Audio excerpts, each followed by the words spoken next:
Where'd you put the other little mic? It's right there. Oh, no, let's leave it up here because it's only going to be, you know. And then, Jess, if we need to, Like right here. where's she go? She's gone? Okay. Oh, she went to put the back. Okay, back, but if we yeah, need her, Jessica she can will- move the mic. yeah, Okay, okay. She'll totally move the mic now. Well, good morning, everyone, and our in-person attendees. Sorry about kind of getting in a little late, a little frazzled with the coffee, but we're here. Good morning. I'm Jamie Pelma. I am the government sector for the co-chair of the PRIA local for Southern California, and I have with me my co-chair here. Yep, partner in crime, Eugene Cisneros with Co-File. Happy to be here. A quick housekeeping, phones, and don't forget, if you just signed up, don't forget to sign up sheet right over there. Snacks, obviously coffee, water, there's soda down there. But this was a really last minute meeting. We had other topics that we thought felt pressing, so we pushed this meeting quicker than usual without the announcement. So this is a great audience, both in person and virtually. So I want to applaud you all for making time so short notice. We have folks from Florida here. We have folks from throughout the South. So thank you all for being here. See, we got the housekeeping items, welcome and introductions. Of course, we want to introduce our folks up here. So here we go. Mo, if you can introduce yourself. Monique Blakely, Assistant Registered Recorder, County Clerk, also the County Recorder Association's LEDGE co-chair. Melissa Garcia, Assistant Assessor Clerk Recorder, Riverside County, and also Monique's Legislative Co-Chair for the Clerk Association. David Gonzalez, Division Chief for San Diego County Recorder Clerk. Excellent. Do we want to just start off with the recap? Yeah, let's just go right into it. Yep. So was anybody here? I see Kim here. Who was at the national conference? Anybody? Yeah. Oh, a lot. Nice. Yeah. Nice. We want to provide a national conference feedback when it was in Tacoma. It was one of the highest attended PRIAs in past. So we're gaining momentum in the West Coast, which is great. I think one of the things that if you didn't attend, we're going to address today. It was very AI discussion centric at the national conference. So we're very grateful that we have folks here from the title industry to talk about it and about what we're doing in AI on the government side. So that was a very hot topic as well. We had a submitter section at the national conference, and actually that was actually very impactful. What submitters should know when they're recording and what counties should know what submitters. So kind of like the vice versa, there's a collaborative approach. And I think it was such a good one that we did have that panel at the CRAC conference. So the Recorders Conference that we had recently in Santa Cruz, I see Brett here, who's on our panel, Emily, everything else, but that was well received both at the national and the state level, to the point, I think it's going to be continuous on the national level. I'm not 100% sure, but it looks like it's going to take off in each conference. But we are going to repeat the same topic at the Recorders Conference next year in Shasta County. As soon as that panel ended, we had a lot of folks come up to us and say, can you do this for us in Shasta? So it was very popular. It's very impactful of how we have a partnership both with the county and the submitters. So I think that's most important. I think that's a PRIA impact that we have here. PRIA engaging on both sides of the aisle, and that's what it parlayed to at the Recorders Conference. We're going to continue that even at the national level. Missing anything else? Well, I don't know if there's anything else anyone wants to add from the national conference. We were going to do. Oh, I have some. Oh, yeah. Well, then why'd you turn it over to me? Keep talking, Eugene. Okay. Keep on talking. Okay, bear with me on this, and we're going to talk more about this towards the end of this event. Is that I've been trying to throw out there that LA, Southern Cal should host a national conference. It hasn't been there 15, 16 years, and we're due. We need some West Coast representation. I know we had Seattle, but that's not us down here. So we are one of the largest PRIA local chairs in the nation. We are both virtually by attendance and everything else of who attends. I would just like to share that, our passion that we have here in Southern Cal on a national level. So I did push that idea, what it takes to get a national conference. Well, president and the board actually came up to me on the side and says, hey, we would really like to do this. And so I know we had the Garland in LA, but I'm not sure if it's big enough in West Hollywood. but we have Long Beach. We have a lot of places we can choose from, but it's gaining momentum. And so I'm going to pick on some of y'all a little bit later to see if we can form a little bit subcommittee to where we can entertain and potentially host a national event. So, Nice. Okay. all right, You good? I'm good. He's good. Okay. We did want to just talk briefly because a lot of us in the room were at the Recorders Conference that was last month up in Santa Cruz. Just really good conference. It always is. Santa Cruz, if you're on the call, it was an amazing time. Beautiful location. Team did a great job. There's always, like Eugene said, we did one of those panels where we talked a lot about what the recorders want the submitters to know and what the submitters want the recorders to know. And I was a part of that panel. It was great because we had representation from the northern counties and southern counties and great submitter participation. It always surprises me that SB2 continues. For those of us that are there, have a good giggle about that. But SB2 continues to be such a thorn in all of our sides, right? And it was very topical. Like I did my mutual problems panel, which I always do, which we always just go round table with the counties, and it basically dominated most of our session. So 7 years later, it's still, a lot of issues with consistency. We did a survey with all the county recorders, all 58. Well, I think about 54 responded. And just so you guys know, I mean, about 75% of the counties are collecting the fee one way, and a small portion, about 25%, are collecting it mainly on the per parcel. So what we really are trying to do as an association, and this is something the ledge chairs and the association are really going to look into going into next year, is some cleanup. We kind of were afraid of doing cleanup for a while on that because we were afraid of, well, maybe we'll just double the fee then if they want to, So there was a lot of just like, let's just implement to the best of our ability. You guys, a lot of the title companies, escrow, it's been challenging. And I know I get emails once a week, if not once a day, about your examiner's overcharged or undercharged. And we know that magic number. We can't overcharge you or undercharge you. It has to be that perfect number for you guys to close your transaction. So it was just surprising. I usually will talk here and there about SB2, but now it's like, no. And there's a lot of talk of fees, and we're going to get to that. But it was I just wanted to share that from the Recorders Conference that, It dominated 2 sessions and maybe 3. yeah, Two two or and three. a half at least.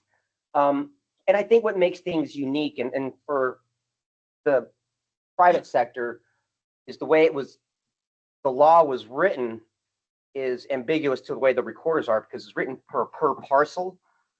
Recorders don't do that as part of their evaluation on a per parcel basis. That's an assessor, language, if anything, on that. So when you're charging on that, the 25% and 75% different charges from those counties, we're not saying either one's right or wrong. It's just ambiguous. Yeah. So and this is what the dialogue started. And hey, we still got to clean up this, got to clean up language. So it's going to take off and probably here sooner than later. I'll probably be taking up more of a discussion at New Law as well. So at our annual conference, so for the title folks, we have our New Law 3rd week of December in Sacramento, but it will probably take up a lot of that conversation as well. And truly, that is the beauty of the association and, the communication with you guys as our partners, but also within the county recorders themselves, is trying to get as much consistency for you guys and for us as much as possible. And SB2 has definitely been probably the biggest challenge of most of our careers in trying to get that consistency. And we do it to help each other too, because Melissa doesn't want to hear, well, LA is doing it this way and you're doing it this way. And as much, we don't like hearing that because we're always like, okay, let's try to be as consistent as possible and still stick with the letter of the law. So Is there any comments about SB2 from this audience? Oh gosh. I mean, I'm more curious about what the submitters have to say about SB2 because you're all over the place when it comes to paying these fees, and it's like Their faces is like, we don't want to talk about it either. all right. I know. I'm sure if I could, I see Cindy right there. If I could just probably say what's in her mind. She's like, I just want you to all do it the same. Right? I mean, I think that's what I hear by and large is like, just as much as possible, just do it the same. So we know what to expect. And we've said it from the very beginning, it's not a recording fee. It's a state fee. It's an Affordable Housing Jobs Act fee. It's not a recording fee. So we're just doing our best.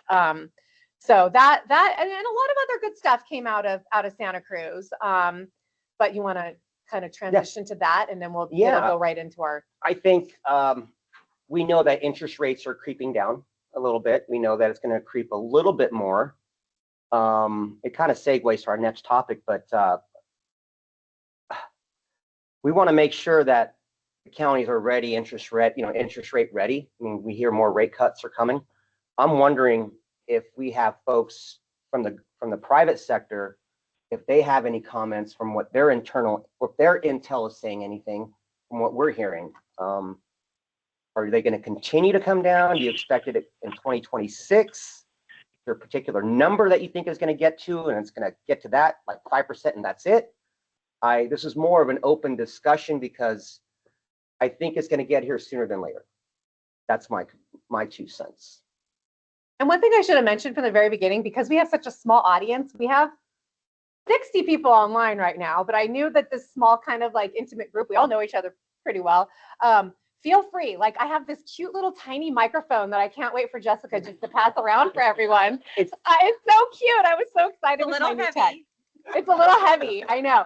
But I kind of wanted to make this interactive. So if anyone has anything, and when you're on the microphone, luckily all of our guests that are attending virtually can hear. So anyone have anything that they want to add? And hopeful optimism for the rates continuing. Are you seeing an increase in closings? Up and down still? Up and down? Closings going up and down. Because there's nothing dramatic on the recording level. On the recording. No, we've stayed pretty steady on recording. Yeah. Yeah. 3% Yeah. down.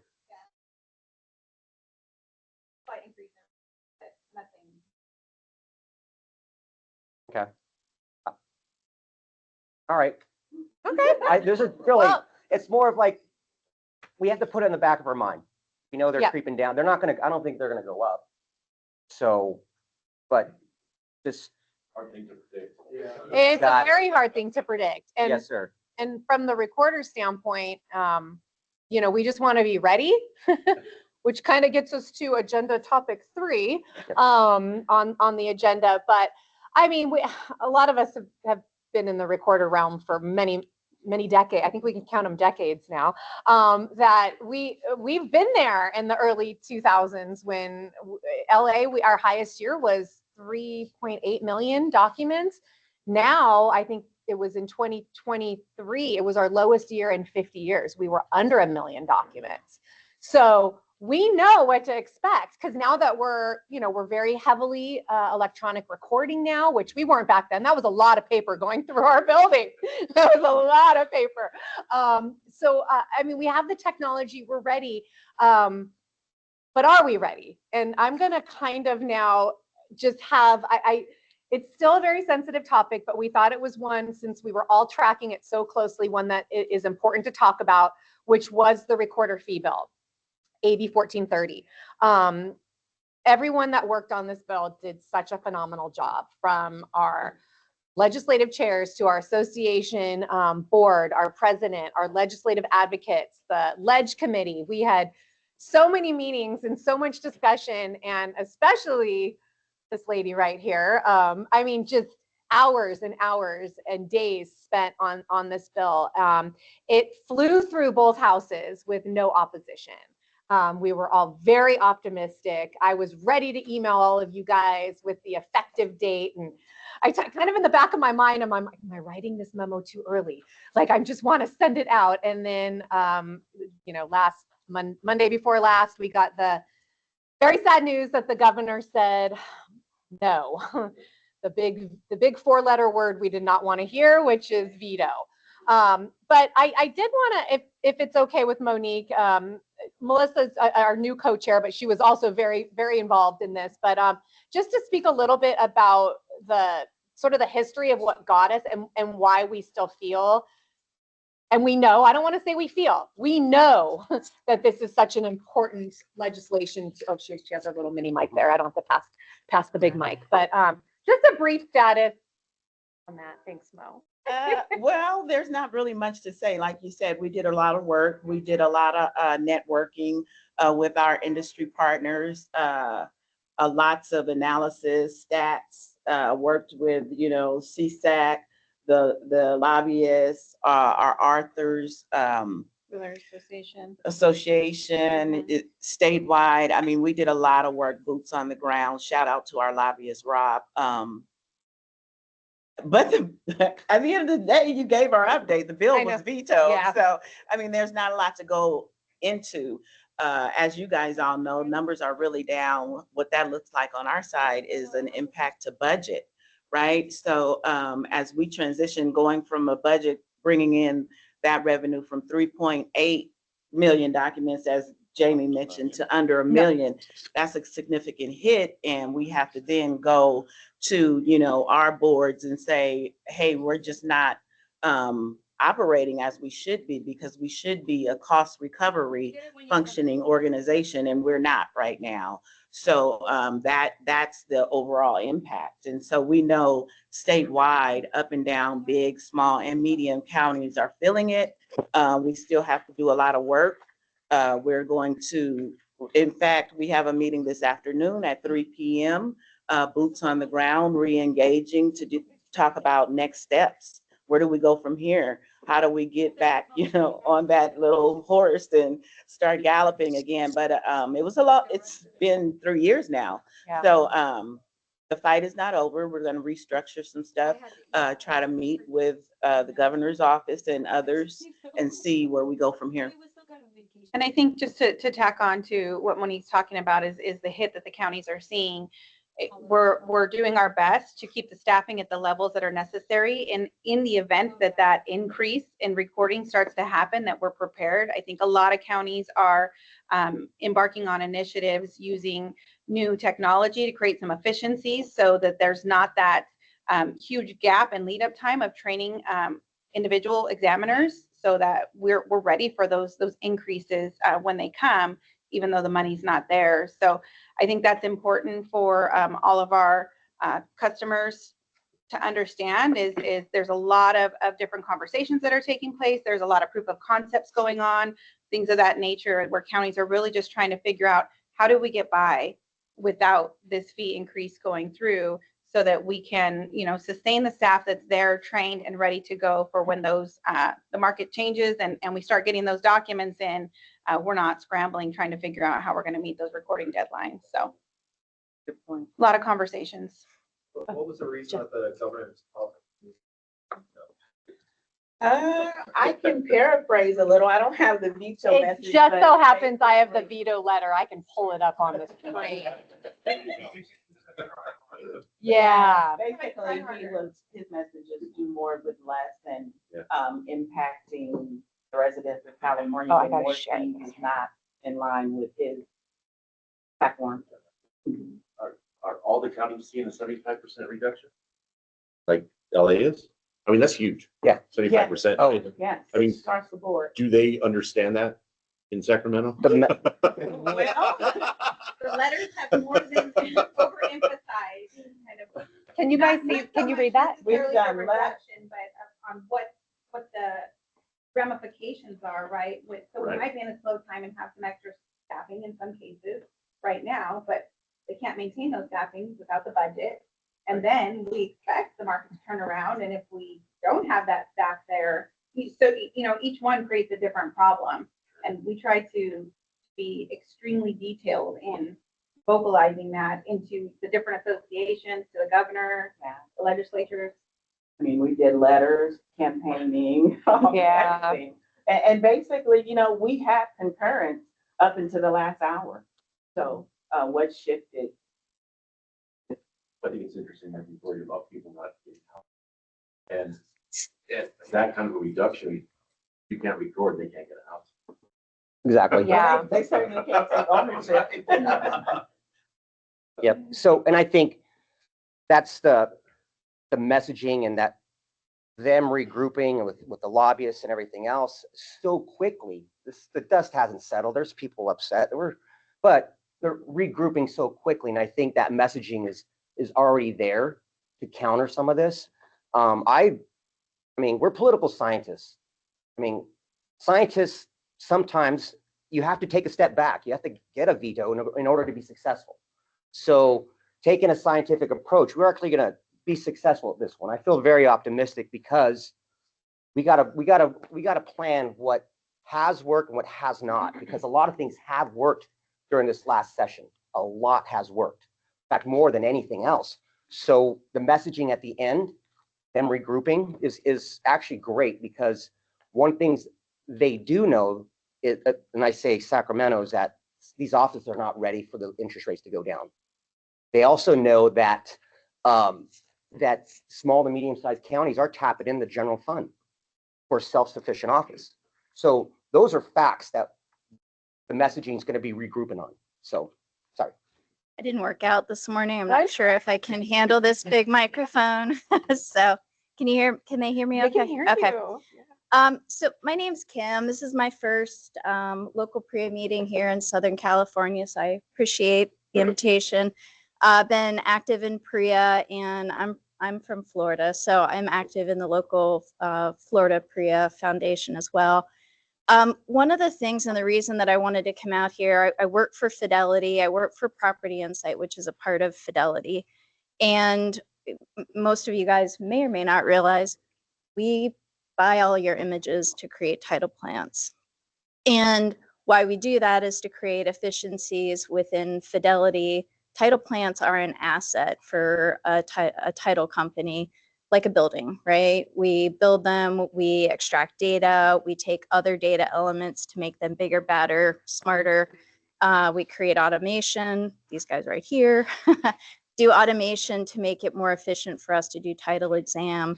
One of the things that, as I've been participating in the PRIA groups, is I see so many things that we do that you guys do too. And I'm trying to figure out and trying to make sure that we're creating the right partnerships so that driving efficiencies for you guys, we're already doing it. We invest millions of dollars in AI. We invest a ton of money to make the right extraction of data and make sure that we have high quality data, because we don't want to pay out insurance claims. So I'll say that as a general statement for you guys. I'm not looking to come in and just, make a sale. I really want to create a partnership. So I welcome anybody, hey, if you want to talk to me, let's talk about what problems do you have?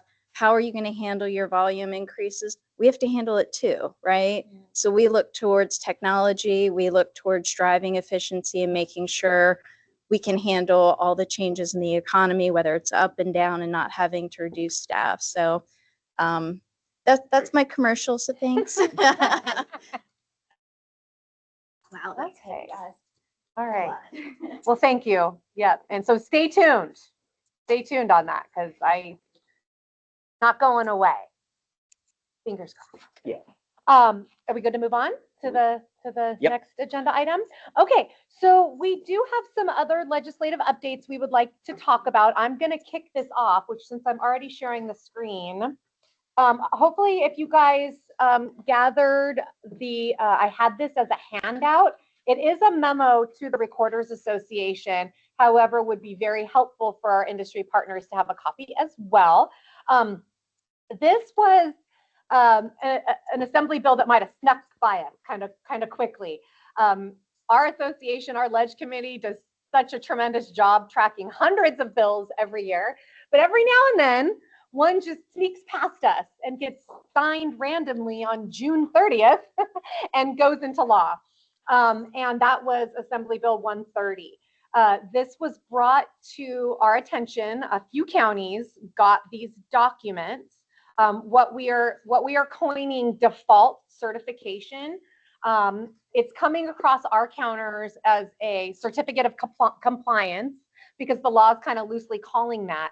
But what this law basically does is it does require this type of compliance document that the mortgage servicer has to claim that they did not participate or engage in any unlawful practice of non-judicial foreclosure by recording this type of certification and having a notification. Sorry, there's a lot of IONs there. Recording the certification and providing it notification to the actual homeowner or borrower themselves. So this memo that you guys should have, I have it up on the screen here too. It talks about everything, all of the information. One thing I would like to note though, how many of you in the room were familiar with this and have seen this document for AB 130? Stephen, I'm sure some of the title reps. Okay. So we're kind of asking for this outreach, which this meeting was very time appropriate, that we are hoping that we don't really want you to call it a certificate of compliance. We have an internal document. It's a government related document that the government agencies will submit for recording that we call certificate of compliance already. Many of us do, right, Melissa? A lot of the, and David. And that one is actually signed and executed by the government agency.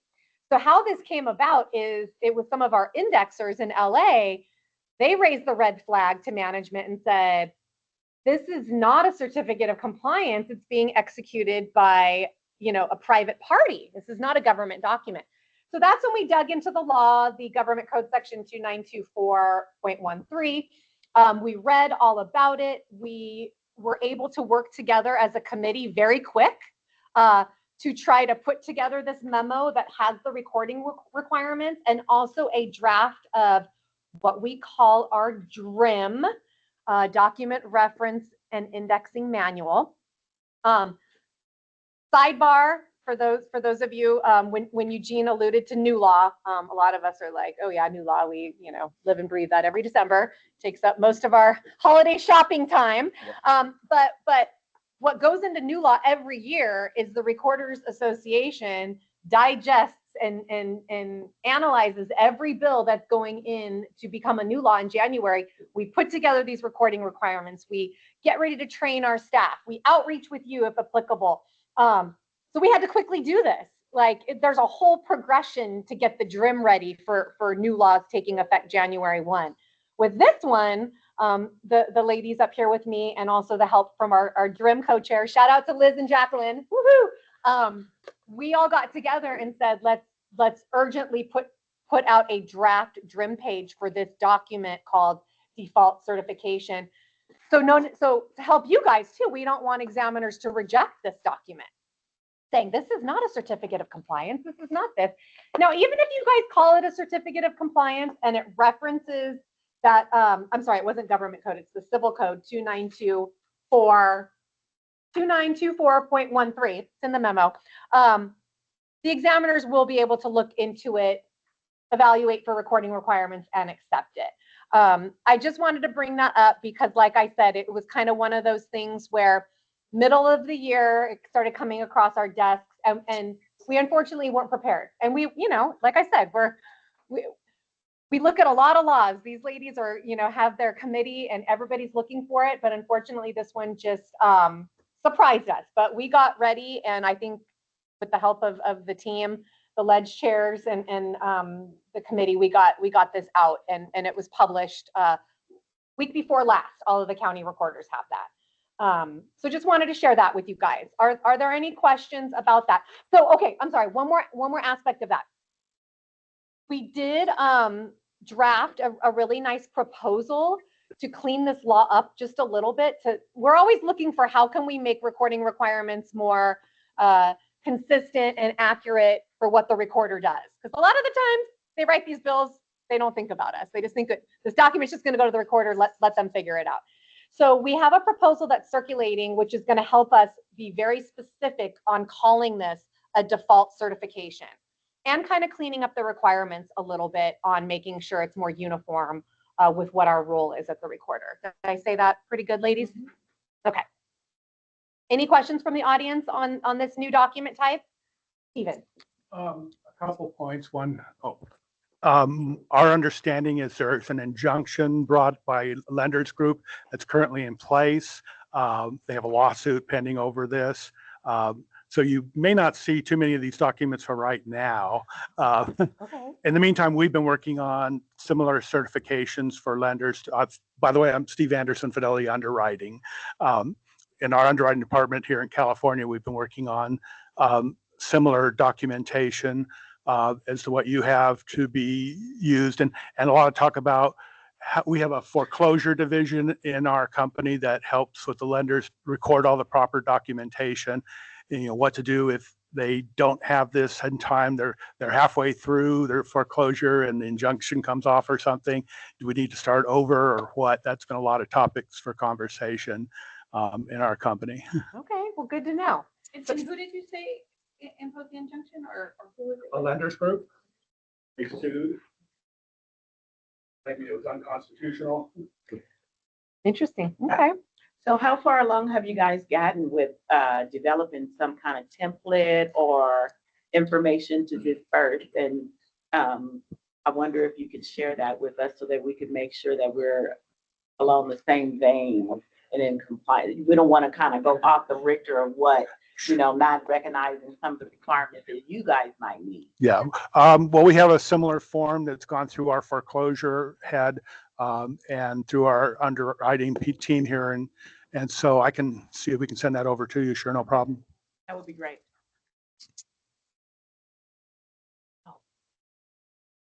Can't see it right now.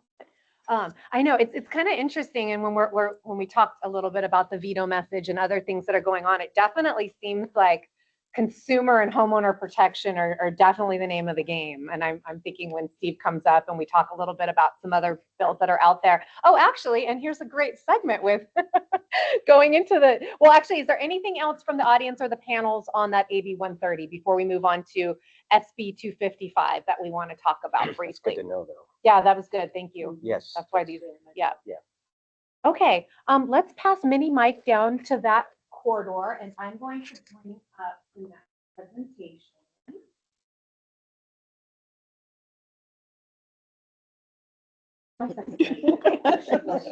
No problem, you can have it.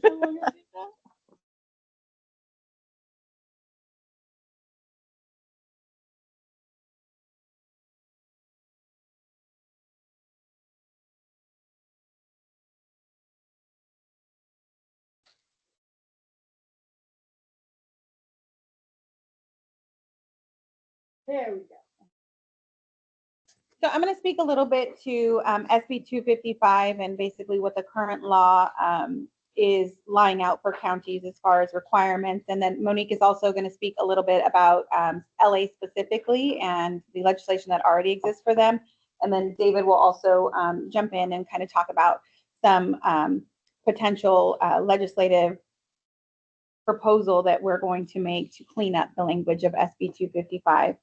So for those of you that don't know, SB 255 was signed into law. It's effective January 1st, 2026, but it gives counties the ability to establish a notification program that would go live by January 1st, 2027. So there is a distinction there. They have about a year to get the program going if they don't already have one. The difference between the past Government Code 27297.7 was that it was optional for counties. So it was a permissive piece of legislation that said counties could participate in a program where they notified homeowners when certain document types such as deeds, mortgages, or well, I'm sorry, not deeds, quitclaim deeds, and deeds of trust were recorded. In this case, SB 255, it mandates the program for all counties. A mailed notification of the recording is required for deeds, quitclaims. They've added mortgages and deeds of trust within 30 days from the date of recording. The notice is to be sent to the parties executing the document at the property tax bill mailing address on file prior to recording. So I emphasize sent to the parties executing the document at the property tax billing mailing address. And David will kind of speak to that a little bit more in just a minute. There is also some language in there that gives the counties an option to notify electronically, but that's in addition to the paper notice. So the paper notice is a requirement. And then it does also have a portion in the code that says upon board approval, the county recorder may collect a fee from the party filing to cover the cost of implementing the program. So again, a little different. The existing code was that they could charge $10, up to $10 and no more. This language just says that they can collect basically a cost recovery fee. Implementation requirements, kind of just recapping. The bill is effective January 1st, 2026. All counties must comply, but they have until January 1st, 2027. Boards of supervisors can adopt a resolution authorizing the program.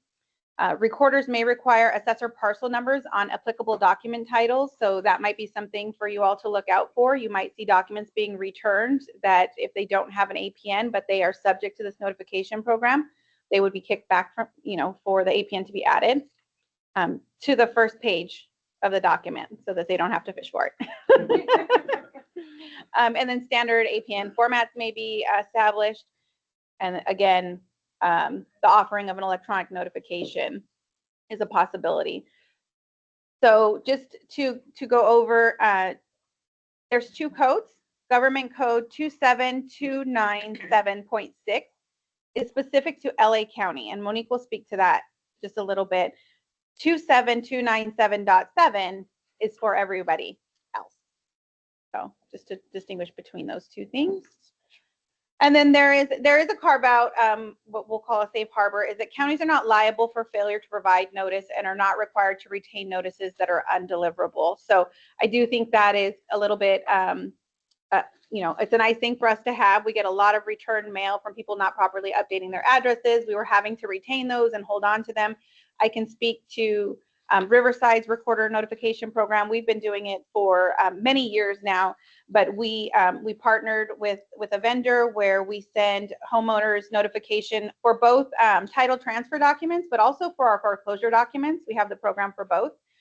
In which case we provide them a letter saying the document has been recorded in our office with a copy of the first 2 pages of that document and just a small, little paragraph that says, if you recognize this transaction, awesome, this is just a notification. But if you don't, here are the numbers you should call. And typically that's going to be our links to our district attorney real estate fraud office. And we partner very closely with them so that they can investigate any of those claims and answer any questions that the customers might have. So with that, I'm going to go ahead and turn it over to Monique so she can speak specifically to LA. Okay, so. And Mo, these were handouts. Oh, Everybody, okay. yeah. Like put Monique on the spot, right? Let her speak. Got it. So, like Melissa just said, I don't know if you realize that kind of right now, notifications and privacy is a thing. I think Jay said that earlier. Everybody kind of wants that feather in their hat, transitioning out, like, let me get a bill on privacy or some kind of notification program. So there are 3 now variations in codes requiring notification programs. The first came for LA years and years ago, over 30 years ago, just about under GC 27297.6. That program was established only in Los Angeles, California, and it was very specific in terms of what we needed to do. And it also gave us the ability to collect $7. So the second version of the bill that Melissa just spoke about did not have that $7 attached to it. So therefore, the third reiteration of the bill now allows them to collect a fee. I guess the governor didn't read that it was going to be a fee. So our program is very similar to what Riverside has, but it calls it out in the actual code that we must mail document notifications within 5, no less than 5, more than 14 for any transfer documents, as well as the notice of default and notice of sales. We couple with a vendor to do that for us, CoreLogic. Shout out to them. Yeah. They do a really good job for us. We couple with our DCBA units and assessor. They tap into assessor and TTC's databases to make sure we're capturing the latest tax address, and then they do the mailing on those for us.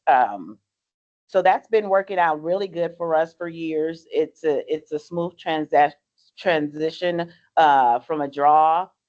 We capture all of that information. There's a built-in indemnification clause on our codes as well that we carried over into both of the second two variations of this law. I think that's it. And then we have a second program that we just initiated maybe about 3-4 years ago, 2023, with the assessor, because we know that many people are now, that mail, maybe it goes in the junk pile, right? But everybody pretty much pays attention to their email addresses. So we established a new program via email, which is an opt-in. The program that exists under the government code is not opt-in. We automatically do that. But we have an opt-in program with the assessor where you can go on their website, say, if this parcel, if there's a transaction, we'll shoot out an email to say, similar to what Melissa was saying on both programs, that if this is not you, reach out to our DCBA, who works very closely with our DA's office, who investigates these things.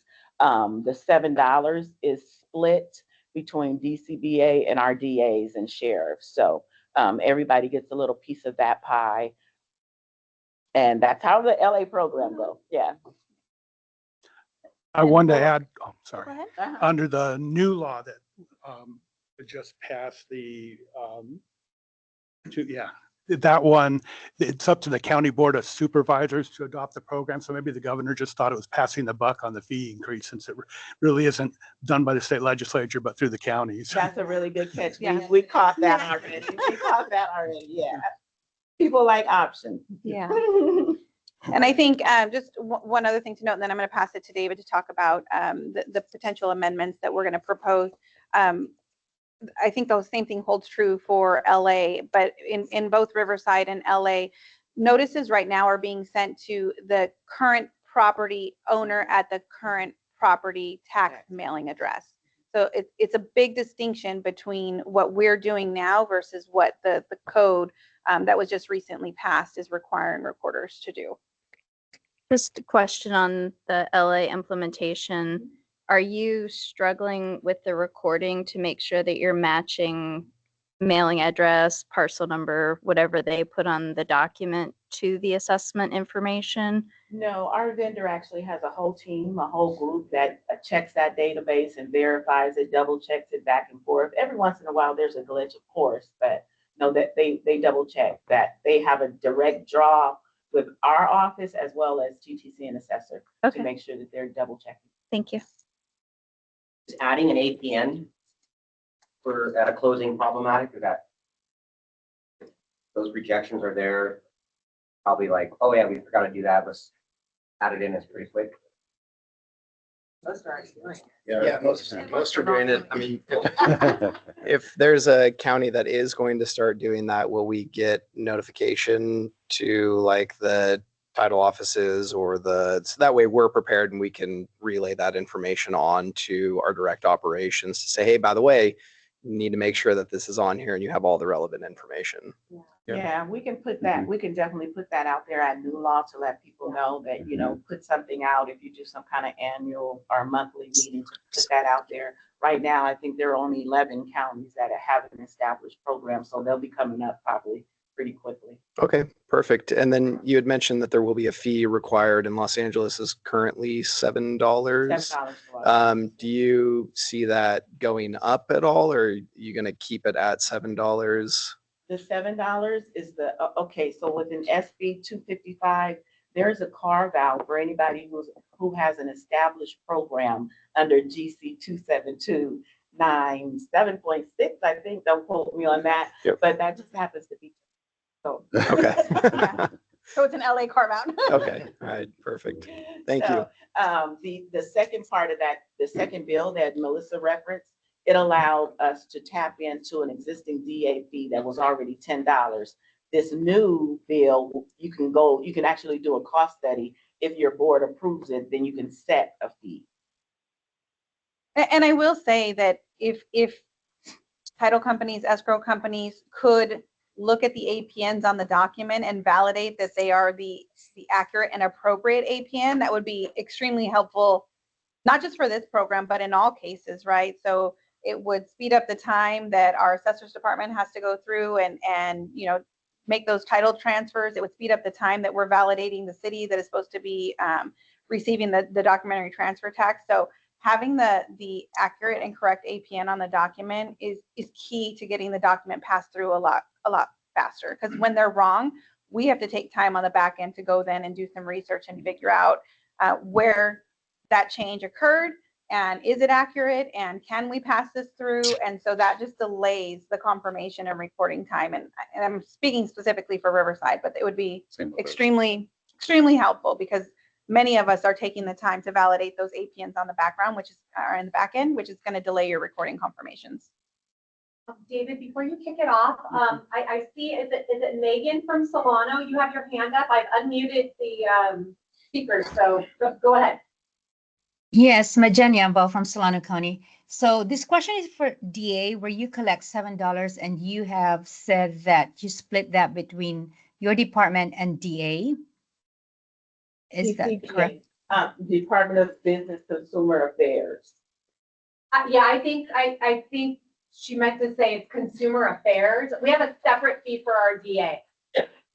Oh, DCBA, so right. it's not split between you and the district attorney, correct?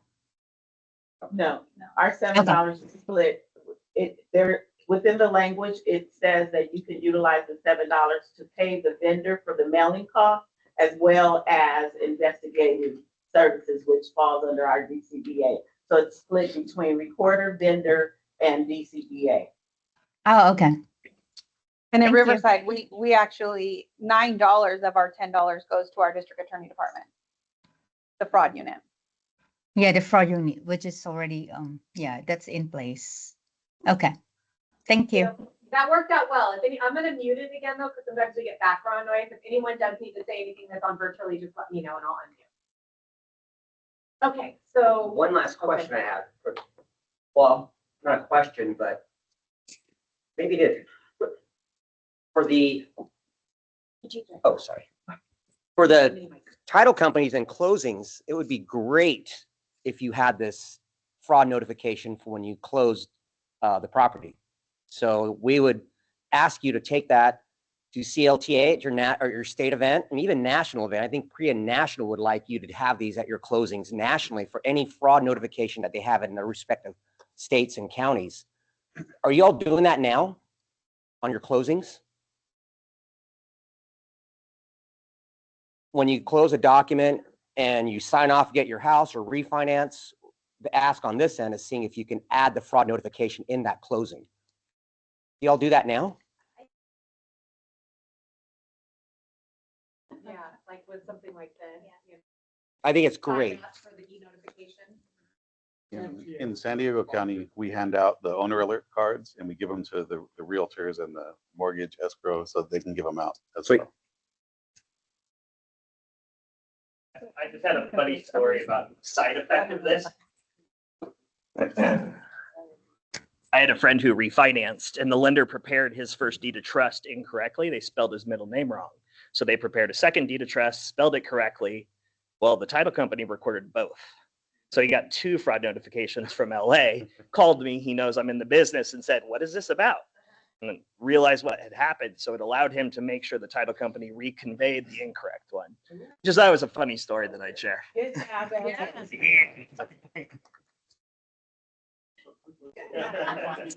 Yeah. Right?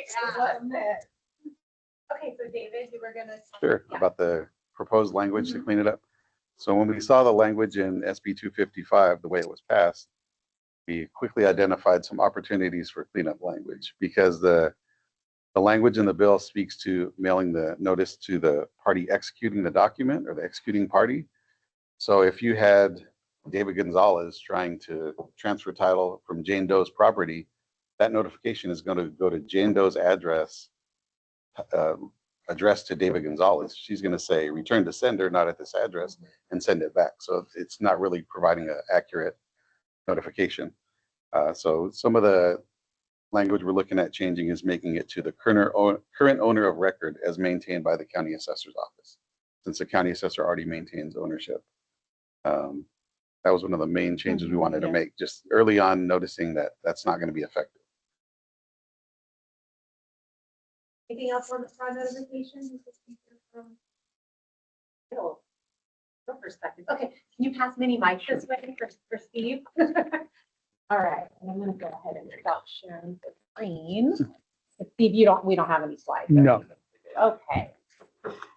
So I'll talk first about Senate Bill 255. It requires notification. But that's one we just talked about, isn't it? Yeah. Never Yeah, mind. yeah. Let's go on to another one. The 851, is it? You wanted to talk about, or? Yeah, that's the next one on 851. your list. It's up to you. No, that's okay. 851, it applies mainly for certain zip codes in Los Angeles and Ventura County. Again, it's one of these kind of fraud things. There was concern that with all the recent fires in LA and Ventura County, that people might come in and take advantage of desperate sellers of real property and, buy property at a greatly reduced amount, way under the market value. And so this statute, it's in effect for 1 year. It requires the parties to execute a document saying that it's a bona fide sale, and we are working on forms in order to, because that needs to be recorded, though, as we talked about. I suppose it could be an attachment to the documents rather than a separate form. So that's something we need to look into too, rather than having a totally separate form involved. I'll save having to do a double acknowledgement for the parties. Yeah, I'll chime in because this is definitely a bill that we watched closely, especially like in LA and Ventura, because as recorders, we don't validate like where the location of the property is. We look for recording requirements based on the document type.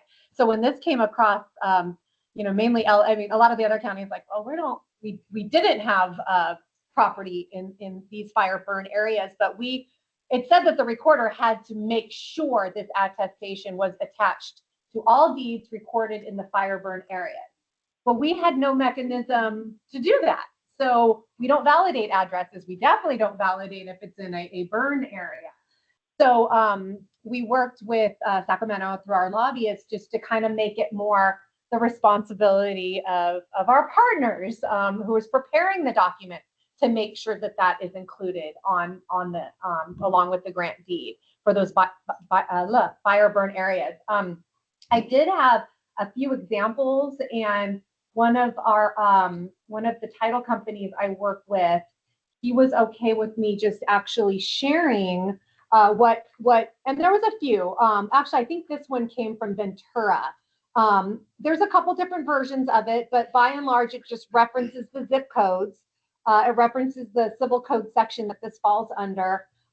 So basically, the title reps and the document preparers were just asking the recorders, like, are you guys going to reject the deed if this is not attached? And so our answer is no, because we don't know. But you'll get a title exception in policy if you don't have that, or we might reject it depending on the circumstances. Yes. See, that's what we consider legal sufficiency. Does the document, does it do what it needs to do? I mean, because we would accept the grant deed because it meets the deed recording requirements. We're not aware that attestation needs to be there and attached as an exhibit.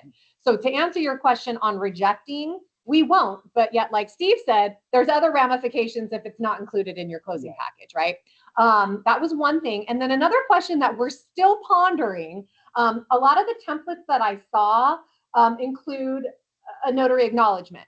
Now, we all know a grant deed needs to be acknowledged, but does the grant deed and the attestation, saying that word so many times, it's a tricky one, also need to be acknowledged? When I Googled the definition of an attestation, it just needs to be signed and witnessed. So I don't believe as the recorder, we would reject if it's there or reject if it's not there on that specific attestation document. Melissa, do you feel the same? But if it's asking for an attestation, then I would be looking for a subscribed and sworn statement. Okay, yeah. Because that's that witness, right? The witness, okay, yeah. So definitely not a notary acknowledgement, but I would likely have instructed our reporters to look for the subscribed and Yeah, sworn like that's what this is certification. under. Yeah, so I'm sorry, this is not an acknowledgement. This is the subscribance form, so. Yeah. In San Diego, same. So this is not on DRIMS, this code. No, this is not. And we, because this is just a very, only impacts a few of us, we'll talk about it at New Law, mainly a little bit for Ventura and LA, or maybe it'll just be Ventura and LA that'll talk about it, because it only impacts us. I mean, could there be other wildfire areas that might have something similar in the future? Possibly. But right now, this is only impacting those zip codes. Yeah. And just for 1 year. Yeah, it just really was a local county bill. We didn't really even track it from the state level. Okay, a couple other statutes I'll mention. AB 2004 that was enacted actually last year, came into effect in 2025. It deals with electronic recordation and really doesn't affect you at the recorder's office so much. It's more probably for us because it reduces the time period for these electronic recordations that the document can be challenged from a year down to 90 days. After 90 days, it becomes presumed valid and much more difficult to challenge in law. If somebody wants to contest that the document wasn't done proper form, say it's recordable, as she said, but there were other problems with the form. Okay. Let's see.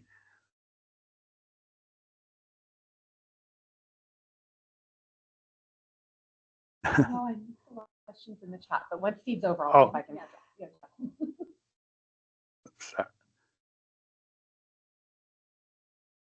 I'm sorry, why don't you go ahead and answer while I'm bringing these up? Okay.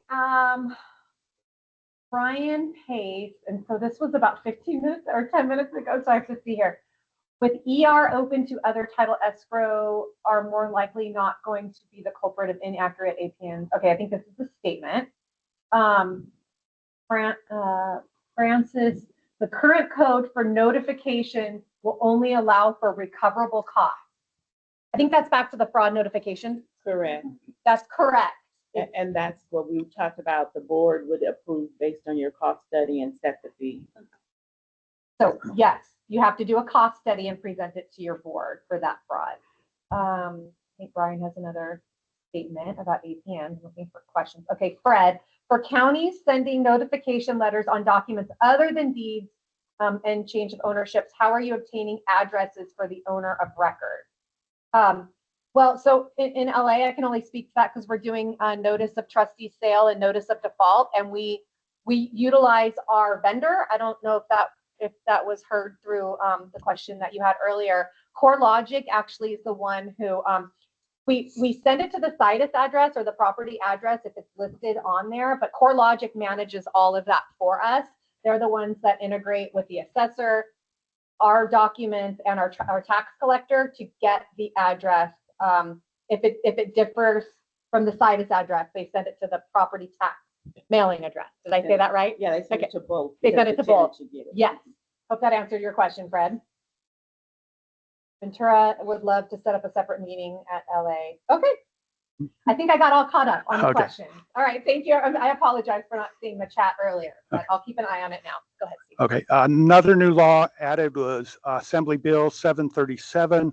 It regards the recording of a new document, not something I've ever seen before. And it's a little confusing to me with the statute because I'm not a utility expert. This deals with what they call a decarbonization charge, that if a homeowner is getting charged for decarbonization, something dealing with, I guess, reducing carbon outtake in their homes, there's a notice that's going to be recorded now, along with just a notification to the homeowner. So they're just gonna randomly record this document? Yeah. Whenever they give notice, part of the notice process will be recording the notice. So if I go home today and I discover that I have carbon monoxide, I'm gonna record the document? Oh, no, Or it's a just- utility. I'm sorry. We Yeah. need to read that one. Yeah, yeah. It's a utility company that'll record it when they, Okay, if they come out and they determine that you have that problem, they have to record something. It's more of an agreement they enter into with the homeowner. Really? If I understand this, it's a little, like I said, I'm not by any means an energy expert, so it's a little Yes, outside of yes. my field of what exactly they're talking about in this statute, but it did say it was going to be recording this notice. So you might be seeing this coming in. Yeah. Hence why these meetings are so, so valuable. Okay. Does the document even exist already? I do not know. You'd have to check with the utility. All 66 people on the call. It was just, AB 737. this was signed by the governor October 3rd, so very new. Yeah. Oh, it's already in the drip. That's how good we are. Oh, there you are. Oh, Fred popped it up for us. Okay, hold on. Freddie. All right, Steve, we covered. I'm not We got it. worried Look at, anymore. look at, we already, page 338. Good. We just thank you. That's how good we are. Thanks, I Fred. love it. That's great. And there are, of course, numerous statutes. We're actually going to be having our CLTA legislative committee meeting on the 28th to go over all the new statutes. Like I just got all those like last night and kind of skimmed through them all for today. So I apologize for not being able to like on top of that one right there. But I'll certainly, if there's anything comes up from our meeting next week, I'll let you know so you can update everybody. Yeah, we'll make sure compare this because I don't want to be shocked like I just was. Thank you so much from the, yeah, that's fine, the CLTA and title company perspective. Well, we are right on schedule. I'm very happy. Is there anything else, questions from a legislative standpoint? Anything before we take a quick 15-minute break? Did you want to know what bills we have chaptered or anything or no? Sure. If there's any more bills that we want to, or the, So right now, we'll be doing our new law presentations the second week of December up in Sacramento. And right now, what we have as highlighted is the big AB 64, which is diacritical marks. So we're going to be doing a lot of work on that come December.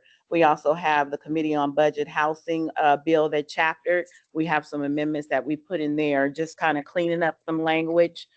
So counties will be made aware, you know, what they need to change. Jerome will be made aware so that you guys get your new pages on that. We have some new PRA requirements for elected and appointed officials. If they have actually added retired judges to that list, so they'll be incorporated. AB 1170, what is 1170?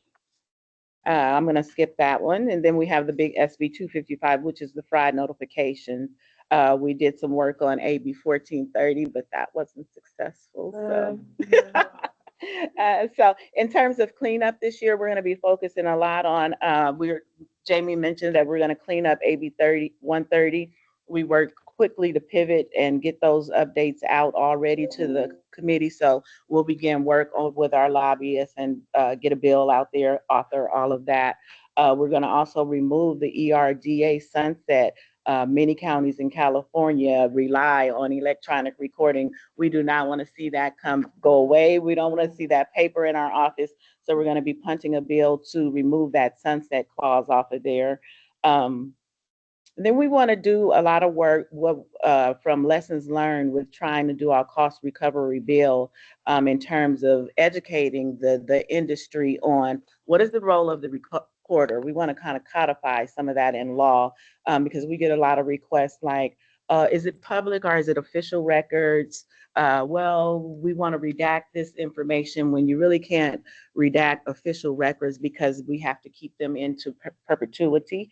So we want to kind of codify some of that in law. So we'll be putting forth some bills that are kind of better define recorder roles, speak to, you know, what we keep, why we cannot remove and alter documents. We'll be doing some work on that in new law in this next coming year, punting some language out there for that.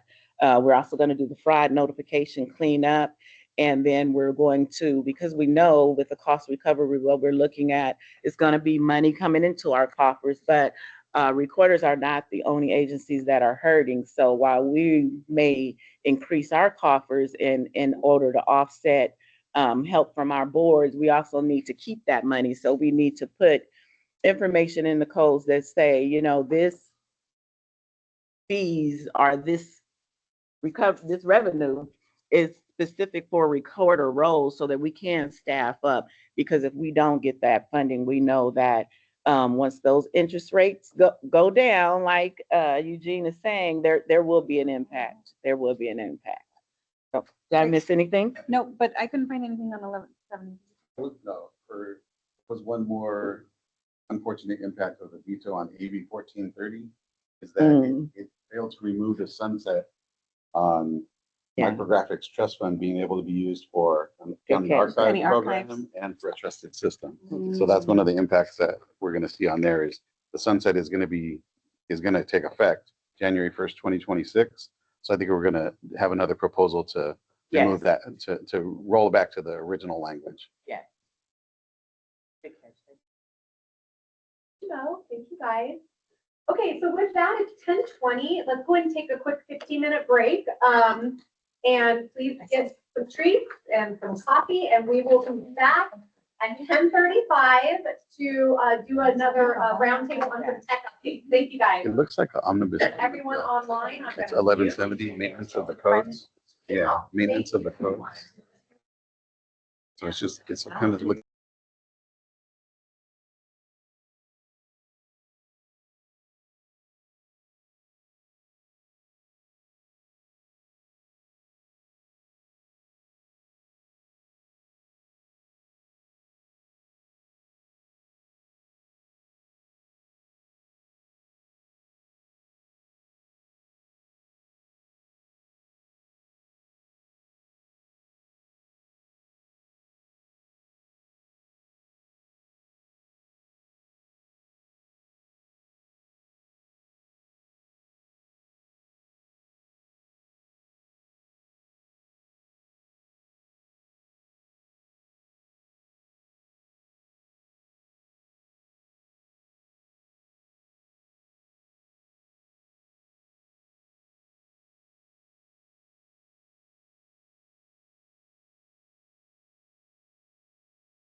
Testing, testing. Can I get a thumbs up from someone on the virtual that you can hear me? Good, Freddie. Do we know where You got me, your side, you're fine. I gotta figure out where other mini mic is. All ears are yours. Melissa, is other,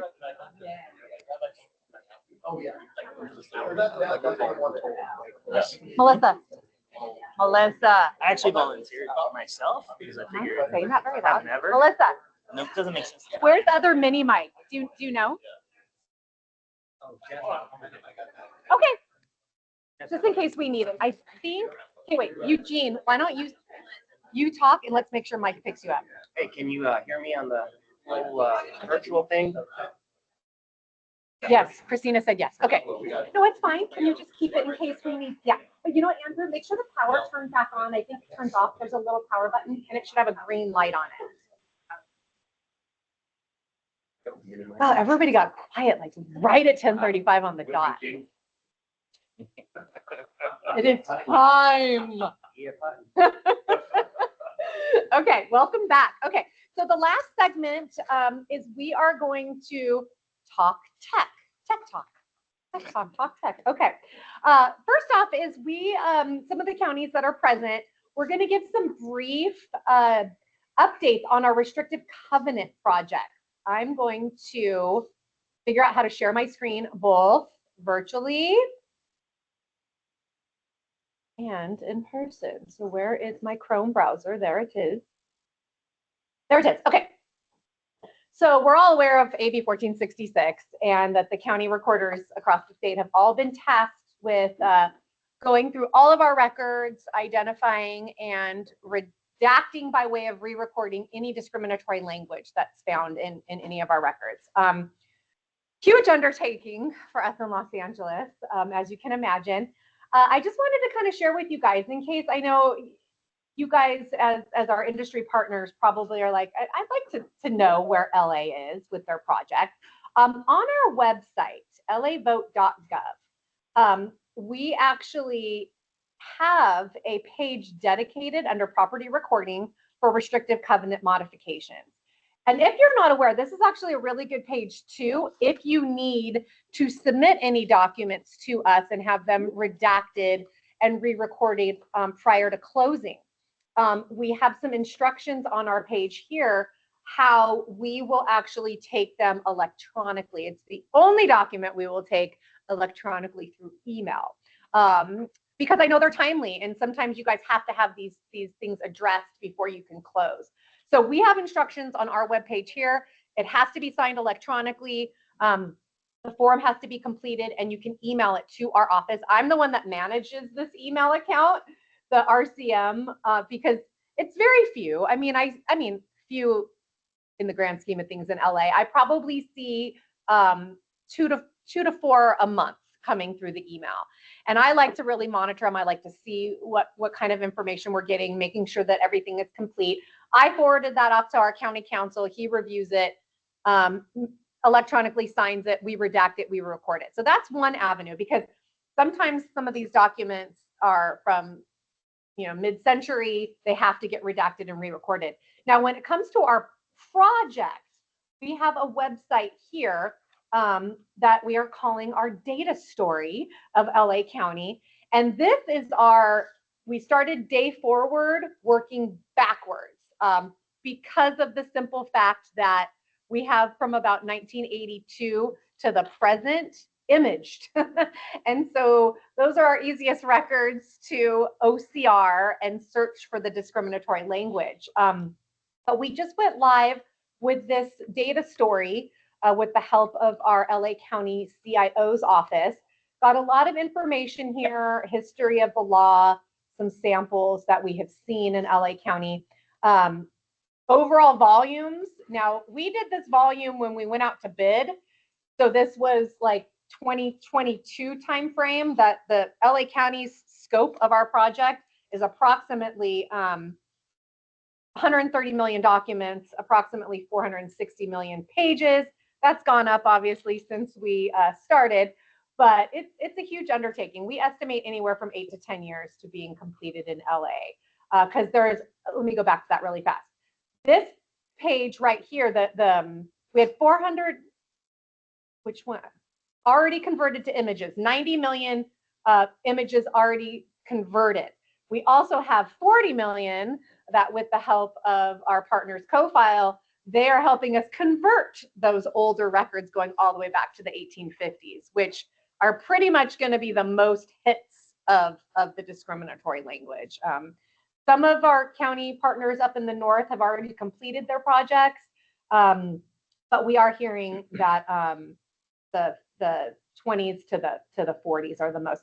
So this page right here is updated every month of showing where LA County is in the project. So we have actually completed 14.5 years already. That's like 2024 going all the way back to like 2011. We're making good progress, but the biggest count there is in the top right, how many hits we've actually gotten. So out of 120 million pages, we've only had 29 hits so far. Out of those, I'll tell you guys, we only had one that was a newly drafted document in 2017. All the other ones are re-recordings from older documents, old legal descriptions, old CC&Rs, things like that. There was one very disturbing document that was drafted in 2017, completely illegal. But you know, that's the point of this law, is to identify those and re-redact it and make them no longer legal. So this is kind of an interesting, I think we actually had one more hit, so we might be at 30 now. But yes, it's a lot of work to go through. So then another thing I wanted to share is that we also, I know Riverside was one of the first counties that I saw that put together sort of like a heat map, so to speak, where it's loosely flagging where those discriminatory documents were found. We base that on either the APN, the situs address. We're trying to figure out legal descriptions. We're working with our GIS team. But it was very important to our department that we don't pinpoint an exact address, right? For the current homeowners to be like, wait a second, that was not language that I put on that document. You know, we're very sensitive to that. So the documents are just little thumbnails here. If you click on it, it will open up. And the only information that we're showing here is this was actually a modification of a restrictive covenant. And it was originally recorded in 2021. And then we're listing out the clue words. We're working with a vendor, Extract Systems. It found the word Caucasian. That was an identifiable word as discriminatory. Those words were actually redacted. And we redact the entire sentence. So even though it just says Caucasian, we don't just redact Caucasian. We redact, you know, that this property cannot be, you know, shall not be conveyed, sold in anyone other than the Caucasian race or whatever it might say. So we take out the entire sentence. But I just wanted to share that with you guys so you can kind of have an idea in case anyone asks, and is LA actually doing this? And we get questions all the time, like, how long is it going to take you? So you've kind of heard it from the horse's mouth, so to speak, right? That we're getting through it, and we're going to get caught up pretty quick to where the conversion piece, looking at you, sir. Eugene's working very closely with Portia and Public Records on the microfilm and the paper, because we want to stay chronological. We want, when we hit 82, we want that first 1981 and 80, 70, we want to just keep going straight back in time. So that's why we're saying it is pretty much an 8 to 10 year total project. Actually, it's kind of funny because I was in their basement, and of course, the 1920s, I run across one part of Caucasian race, except and are as employed as servants upon said realty by the owners or tenants of said realty actually residing thereon. So I bring that out. This document is 1926, but it was multiple lots. So it was like a development. So it was the realtors and the developers that added this language in the 1920s. So that's been the popular trend of the teens and 20s. It was, again, realtors and lenders and developers that added this language in at that time. So just found it interesting. Yep. They're done for large pieces of land, and then the language comes in. So Okay. My friends with the mini mic. Thank you, Jen. I'll start with David. I asked the county partners that are actually here to maybe give a brief update on their project. So we can start with San Diego, and then I know Riverside, and then could someone report from San Bernardino? Oh, I'm sorry. San Diego, San Bernardino back there. Okay. So in San Diego, we're still in the inventory assessment digitization phase of our plan. We're back to 1936. We have everything digitized, and our next project is going to be dirt, or establishment of the county, until 1935. So that's where we're at right now. So we haven't actually, I think we received 1 or 2 restrictive covenant modifications that were submitted Okay. that we've actually recorded. But other than that, we haven't identified too many yet. Interesting. So you guys don't get a lot of what we call like the manual requests. Correct. Okay. Yeah, we get quite a few since it's been so kind of public knowledge about this. We've been getting a lot more to that email address. Okay, thank you, David. Well, I guess so. Antoinette, Jess was gonna report on Riverside.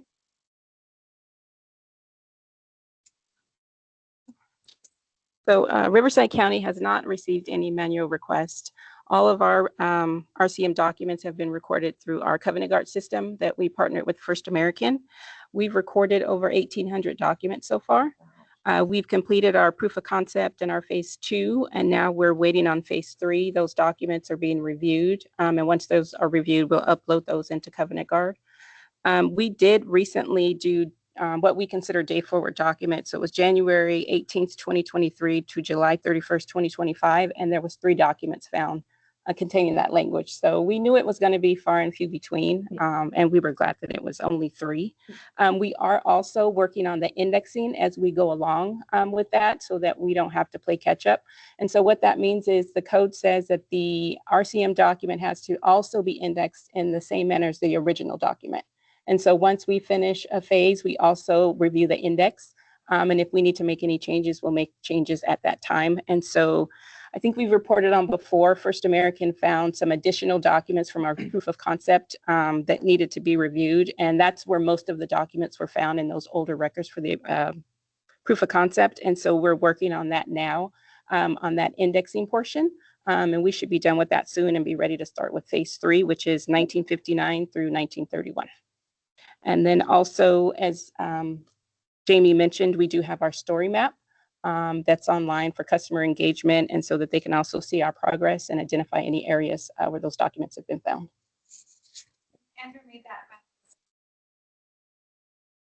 But I do have a question for the group, Jamie, and I'm just interested from the other counties. Are they going back and researching the original index to ensure that that is the exact way that they're indexing the parties on the RCM?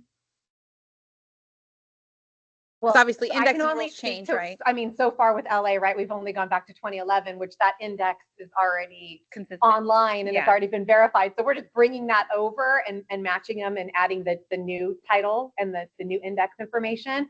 I don't know, David,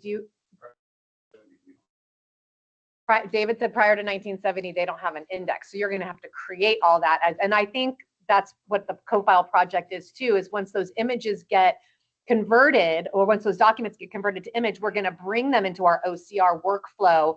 We're going to OCR all the index fields. So going back in time, evaluate that title code, create the grantor grantee index. Like we have to create it into the system and then bring that in when we find discriminatory language. So you don't, for San Diego, you guys don't have grantor grantee books from 1970 and before? An electronic index, right? So are you going back to the grantor grantee books and indexing according to how that was input? Okay. And that's a good question. That falls under Portia and public records, but I'm not sure, have we talked about that? Like, we're going to OCR the grantor grantee, but are they going to verify it against the original books to see? I mean, I don't know. That's a question. I don't know. That's where we actually, kind of the turn of the century, 1800s, the handwriting's coming up pretty good. We're capturing good handwriting. And so it's kind of like, it's going to make things improve on your processes better, but it's still going to require the human element to verify things. And so that's what we're going to talk about a little bit is on the Mhm. AI side, but the handwriting's coming in it's easier with the grantor grantee index because they're ledgers. It's ledger. When you have like a free form document where they hand wrote everything else, just a little bit harder to pick up things, but the grantor grantee books are pretty good. They have to match, right, Melissa? Because you're indexing, you're creating the index Based off off of the that image. card. 100%. Right, So, okay. so if you, for example, right, in, let's just say 1933, there were a lot of things that were probably dropped off in terms of government agency names, company names, things of that nature. And then you fast forward and you go to key as you see, right? Yeah. We don't want a key as we see a document that was from 1928, because then when they go to pull up that index, only one of them might pop up unless they do kind of wild card searches. It just makes it more difficult for the customer. So we want to have that, I mean, besides abiding by the law, but we want to have that clear distinction for everyone. When you pull this document up, it's going to look just as it did back in 1920, 28 or whatever that year may be, to say this was the index, this was the image. The only difference is the redaction. Now, there are technologies out there that hyperlink the grantor grantee line to the actual image. When you're searching grantor grantee books, you get Richard Sherman, and it goes to book 459, page 26. You click on that and it'll go to that page. So a lot of folks are deciding that right now because there's the debate about re-indexing handwritten records. Are you recreating history? Is that an L? Is that a B? Is that an H? So you're kind of like, hey, what am I typing away here on this? And it's like, just hyperlink the index line. And so it goes back to the end user of like, hey, I can decide on my own. I can read that myself and click on that image. So it's different throughout the country of re-indexing and not indexing handwritten records. Yeah. So That's gonna get a little tricky in a century or two when nobody knows how to read cursive. Right? Yeah. well, You mean you know what? You mean now? I mean, off the record, I mean, a sidebar, but they don't teach cursive, right? No, we they do a lot of, don't. we do a lot of Spanish records, like Yeah. 1700s, and we have it translated, so we from the Spanish, and it's like a wiki kind of where folks can come in and translate. But we got the big feedback saying we need this for handwriting, not Spanish. So, I mean, our kids didn't learn handwriting because third grade teachers stopped teaching it because we had to get better at taking a test rather than handwriting. So Yeah. that's another story, but probably about the last 20 years, we don't have folks that read handwriting. Just an ask that something probably for you guys to go back and research. You guys are, thank you, my big microphone. As you guys are going back and you are redacting and doing the records corrections for the language, if you can make sure that you're sending those to the people that buy bulk records from you guys, we would rather replace those copies of those images that we have today. Because if you're redacting a document from 1942, we have that same Well, image. to clarify, Yeah. Kim, we re-record a new document. So it should come to us. Yes. Okay. It would come, yes. So like the 29 that we caught in LA, like I just caught one last week. We redacted that from, so there's a cover page that goes on top of it. We redact it from the original doc. I'm loosely saying original. The doc from 1942 stays as is. It gets redacted and re-recorded as a 2025 document. Okay, so it's still in. Yes. Okay, got it. The Thank you. original record is actually preserved. Okay, thank you. So you will get them. Okay. You get them, yeah. Okay, let's go, Justice Bernardino, please. That's a common question we get all the time. Yeah. Like, these are historical records and you're gonna mess with them. And we're like, no, actually we're not. We're identifying them, saying they're no longer legal and, and void, and they're re-recorded as a new document, which references, there's a document reference to either the book and page or original instrument number where that language came from. So there's a connection there, yeah. So we're done from 58 to the present. All of our records have Wow. been digitized back to 1853 because we're not an original county. We have done the review back to 1930. We have about 6,000 currently at county council awaiting review. We have over 1,000 recorded. Most of the big baddies are the 1920s through the 1940s. Yeah, that's what we're hearing. It's when- How are you routing, just sidebar, how are you routing them to county council? Paper paper. We physically print it and highlight it, and we organize it by the same. 98% of ours are from one company. And so it's the same exact phrase, the same exact document. That company did do it through 1978, the same deed they used it. Big Bear Land and Water. Oh, wow. So yeah, 98% of them are Big Bear Land. 6,000 though, wait, on their, Because it's all the campsites up in the mountains. yeah, Which yeah, were all developed in Yeah. the 20s. yeah. So So since we're kind of just, they're very, very rare right now, I monitor the county council queue and I message him. I'm like, there's one for you, go in there, and do it right away. But I know that, as we go back further and further, I'm going to be like, okay, now I think you need to start checking it every day because we are trying to avoid that type of backlog, but it is kind of an automated queue where he just looks at it and does a check. yeah, they physically wanted printouts of them because they physically want to Dang. read the entire document. Well, So keep we us physically posted on print it out that. and highlight it. That's fun. Do they charge you for their hours Oh, doing of it? course Of they course they do. We were trying to say this is the law number one, and look at the effort and the amazing things this project's doing, and you're really going to charge us to just And the thing sign? is, we print it out, we highlight it. All they have to do is agree that that is something that needs to be redacted, but still they say the charges we get are kind of, it takes you that long to read Yeah. one sentence. Yeah. Thank you. And they probably even have a signature stamp where it's just stamp. Yeah, pretty. Oh goodness. So Well, thank you. That was really good. Is there any questions from anyone else on this? Yeah. Yeah. I love hearing where everybody is on these projects. So, okay. Oh, with that now, is there anything else on that? I'm hoping my friend from Sutter County is on the line. Let me, is she Miss? I am. Oh. Who they just signed for RCM, so it might be good to make mention of the Okay. that option. Oh, they signed with Stanford to review. Yeah. Yes. If you guys see the comment up there on the screen from Donna, signed with Stanford to review the records 1920, 1950, which results in an Excel spreadsheet of the records at no cost to the county. So there's still definitely manual work for the county to do, but the educational institution is out there also wanting to get involved in this as well. Hi, DJ, I see you. I think you go and talk for me. Hi, Jamie. Can you hear me? There she is. Yes, we can. I heard your little giggle. Okay, I think you should be able to go right in and share your screen. Donna from Sutter is going to show us a great quick demonstration of some technology that Sutter's using to provide certified copies of records through like a blockchain electronic certification that we're all very interested in implementing. As a matter of fact, Monique and I are really interested in doing this in LA as well, but she's going to give us a demonstration. So go right ahead, Miss Johnston. Okay. Just waiting for that to come over on your side. Okay. So in Sutter County, we started back in January of 2023 to offer electronically certified vital records via blockchain technology. So we were looking for a better way to provide electronic copies without having to put it on banknote paper, and that kind of started us down the blockchain path to offer electronically certified documents.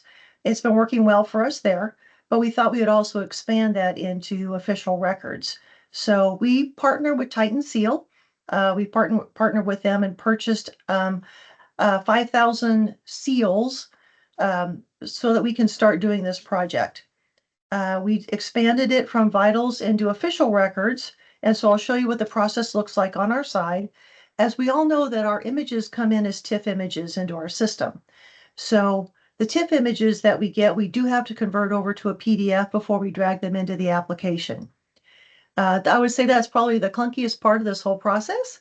Once we create it, and in here, I've got a deed of trust that I have in here as a sample. All I need to do at this point is to take this deed of trust. It's going to happen rather quickly, and drag it over here and place it into the application. It is going to then seal it on the blockchain, and it's going to put a hashtag algorithm at the top. So it's got a secure cryptographic hash on the blockchain of this record. It has our contact information. It's a cover page that we have for the certification. It will come through here and let us know how many pages there are total in this particular document. This is a deed of trust. So this is a deed of trust, and it's got all the pages in here. And then it's just as simple as that. We've created a certified document. So at that point, we can email that document to the requester. So the requester will get this document, and at that point, they can come in and they can verify the document. And you can verify the document. So this is our back end system. You can see that we could switch things over to verify through Titan Seal, or we can verify it on our website directly, because on that document that you could see when it's sealed, that document will actually have the information to go to our website or to go to the Titan Seal website.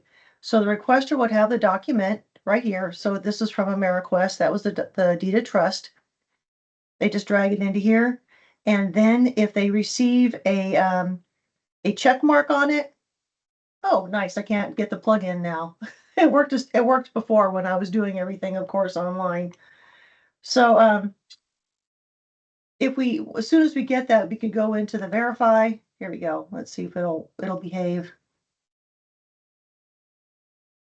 There we go. And I'll get a green check that will verify that that document has not been altered and it's a true, accurate certification. So we've been wanting our customers to have the same look and feel that they would get on our vital records that they would with our official records. So anything that we're sealing this way, we work with Tyler for our official records vendor. So they do have that electronic certification capability. It's a different type of electronic certification that does not happen on the blockchain like this does. However, we already have this blockchain technology in place, works well. Our customers love it for the vital records. And then it also is something that we can easily and quickly do here. So that's it. I mean, it's a very simple, easy process. It's very quick. And I'll take any questions if anybody has them at this point. So does your staff then, Donna, take that certified copy and they just email it to the customer then? So it's kind of like a manual effort to track those. And then you cashier them how? Yeah, we cashier them just like we would anything else. So this happens independent of our current system. So we're not bringing it into our current cashiering system as far as doing it within the system itself. So we'll cashier the document, the receipt plus this document here would then be sent to them with instructions on how to keep it. On a vital record, we do make sure that they can keep the vital record and understand that they can reuse the vital record as many times as they need to, because all they need to do is go ahead and send that off to somebody else. On the vital records, we are required to keep that in an electronic format for the verification piece per government code. However, there's no restrictions whatsoever when it comes to an official record. I see a question from Donnie. No customers have received pushback from agencies not recognizing these. Well, if you're talking about official records, no. If you're talking about vital records, if your child is lucky enough to be an All-Stars in Little League, they will not accept a blockchain certificate. How about the DMV? The DMV DMV and other states are accepting them. So we're kind of cautious when we talk to our customers as to what they can be used for. And when they can be used. They're not intended to be papered out. We've got wide use and acceptance from Social Security, Veterans Benefits, Veterans Affairs, all the other entities other than Little League. When you get up into All-Stars and so forth. And then California DMV, my California DMV in Sutter County will take them, but that's not the market because people are not coming to my counter and purchasing them. I'm getting them from other states. People that are maybe stationed overseas and need a birth certificate right away. That's what's happening. So we do know that in other states, I see Donnie popped in there for Nevada. In Nevada, when they started this process of doing electronic vitals, they do marriage licenses in the state of Nevada. they had to go back and have legislation to mandate that any state agency accept them. We are coming from the standpoint that it is a legal certificate per the code, and there's no reason for anybody to reject them. So far, that's been working. Okay, we have a question here. Hi, my name is Erica Summerall. I'm from San Diego County. I had a question. How are these requests coming in to the customers? Are they in person or electronically, emailed? They're coming through electronically through our web portal. So we do have a portal that you can request it, and we just have, you can either request a paper certificate or an electronic certificate, whichever way you're doing it, if it's going to be an official record or a vital record. Is it through like an application and then they select what they want, like blockchain or papered banknote? Yes, we package it as electronic or paper. Got it. Okay, thank you. And it's kind of good to note, we're a secure county, but the the latest secure release just added a mechanism for counties to implement the secure submitters to request certified copies at the time you submit packages. It's going to be up to each individual county to implement that, but we're looking at that as a mechanism. If as you submit an e-recording batch and request, 5 copies, that's how we want to package it too, Donna, is through the e-recording transaction, automatically tack on the cost of those certified copies to that transaction and email them to either back to the submitter or the customer directly. So that's something that Monique and I are like really looking at with Secure, because that's now already there in Secure, but I don't think any of the counties are ready to implement that yet. But I think it's kind of an ideal way to go through the process. Yeah, and I'm surprised that we haven't had actually in California more requests for these documents, because like in the state of Nevada, where you can get everything online, because they don't have the restrictions that we have in California as to what we can put on the internet for our official records. They're as far as the Titan Seal product is concerned, they are getting a lot of requests for people that are looking for electronically certified official records. So the market's out there. So I'm excited to know that Secure's offering that, because I'd be interested in that too. Yeah. Yeah, CERT's doing the same thing. We just need counties to get on board. Right? Yes. Yeah. 'Cause that's takes some LRMS work. Yeah, the counties have to get their back-end recording system ready, which is great because the developers in LA are the same ones that develop Secure, the ones that develop our Jedi recording system. So we already have it on their kind of like to-do list on how we can ingest that request in and then produce an electronic certified. We'll do it a little bit different. We might even do our own little internal hashing algorithm or some type of security seal on the electronic document. But very similar type of idea. There's going to be something on the document that shows that it is legitimate, it's authenticated, and a certified copy. So thank you, DJ. Are there any other questions for anyone on that nice little demo? Yeah, I think all the counties are very interested in doing this and getting away from those purple stamps and the paper. And I know it's one of the, besides the SB2 fee calculations, it's one of the biggest kind of like, I would point at Ryan here, but that, hey, we requested a certified copy for documents 2, 6, and 9 in this package. And right now it's in the memo field. So a lot of the times our examiners are going through electronic recording and they miss that. So I get it. We don't have an easy way to request certified copies through electronic recording. So we're getting there. We're going to get there. I see my boss. She's been very interested in since the day she hired me. She was like, Jay, the first thing I want to do is like Arizona, Maricopa, right? You were like, that model is amazing. And that was quite a few years ago. So we're getting there slowly but surely. But thank you. Thank you, Donna. Thank you, Donna. Thank you for having me. Yeah, appreciate you so much. Okay, with that, I think it's time for the AI discussion. yes. That was the hot topic. And actually, it's just overall, I mean, you see it in all commercials.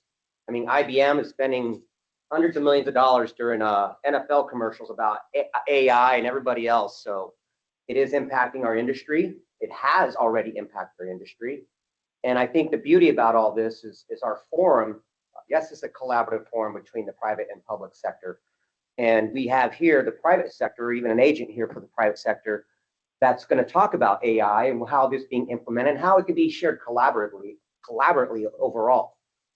Please first, just do an introduction, what you do, a little bit of what you do at your company, because I think that's important. So I'm Ryan Clegg. For those of you that don't know me, I work with EPN. We're one of the national recording agents. Effectively, we take documents from a submitter and deliver them to the county recorder. Been doing this since late For a minute.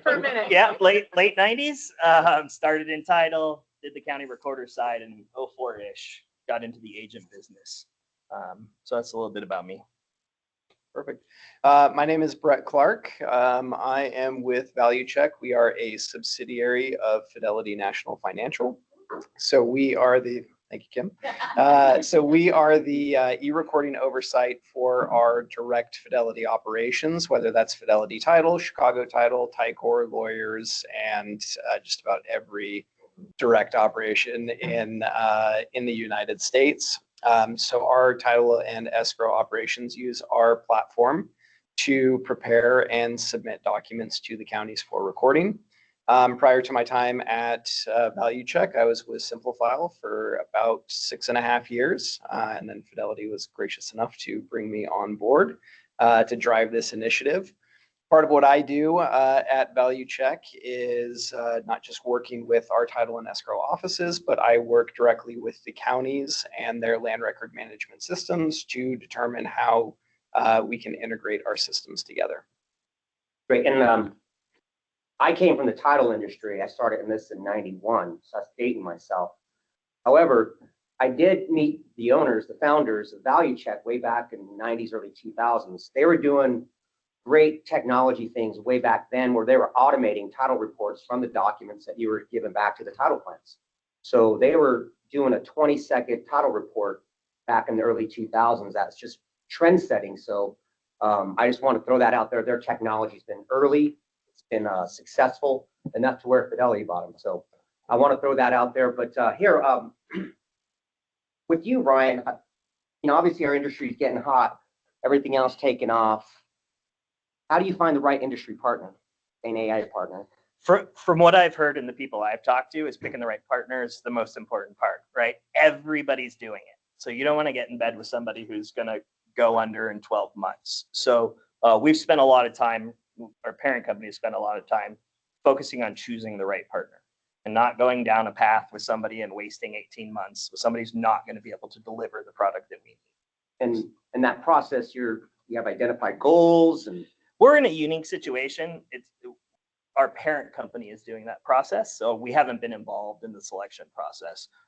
We're lucky enough to be piggybacking on what they're already doing and kind of taking our unique position as an agent submitting recordings to focus in that area. And so EPN is your parent? We're owned by Old Republic and First American Title. Okay. Two of the underwriters. So that right there just says a lot between Fidelity, EPN. We have a lot of. We still like each other. Yeah.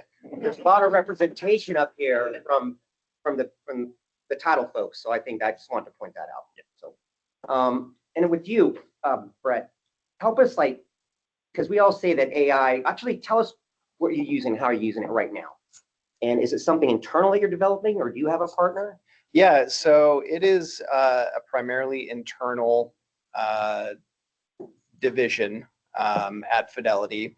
Because we work in such a heavily regulated environment, we have to be really, really careful about the information that we are giving to AI. Agencies like CFPB, RESPA, they set pretty strict standards for handling personal and financial data. And so we've responded by developing our own internal AI solutions. And we keep everything secure and confidential within that system. Public AI tools like ChatGPT or Gronk or anything like that, those are off limits. And we have policies in place to make sure that everyone knows what's allowed. And we have a yearly compliance training to keep everyone up to speed on how to use these programs.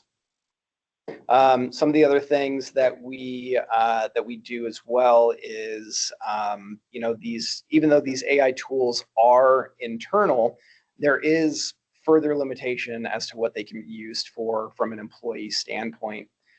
They can't be used for making employment decisions, determining pricing, consumer eligibility, title clearance, claims processing, things like that.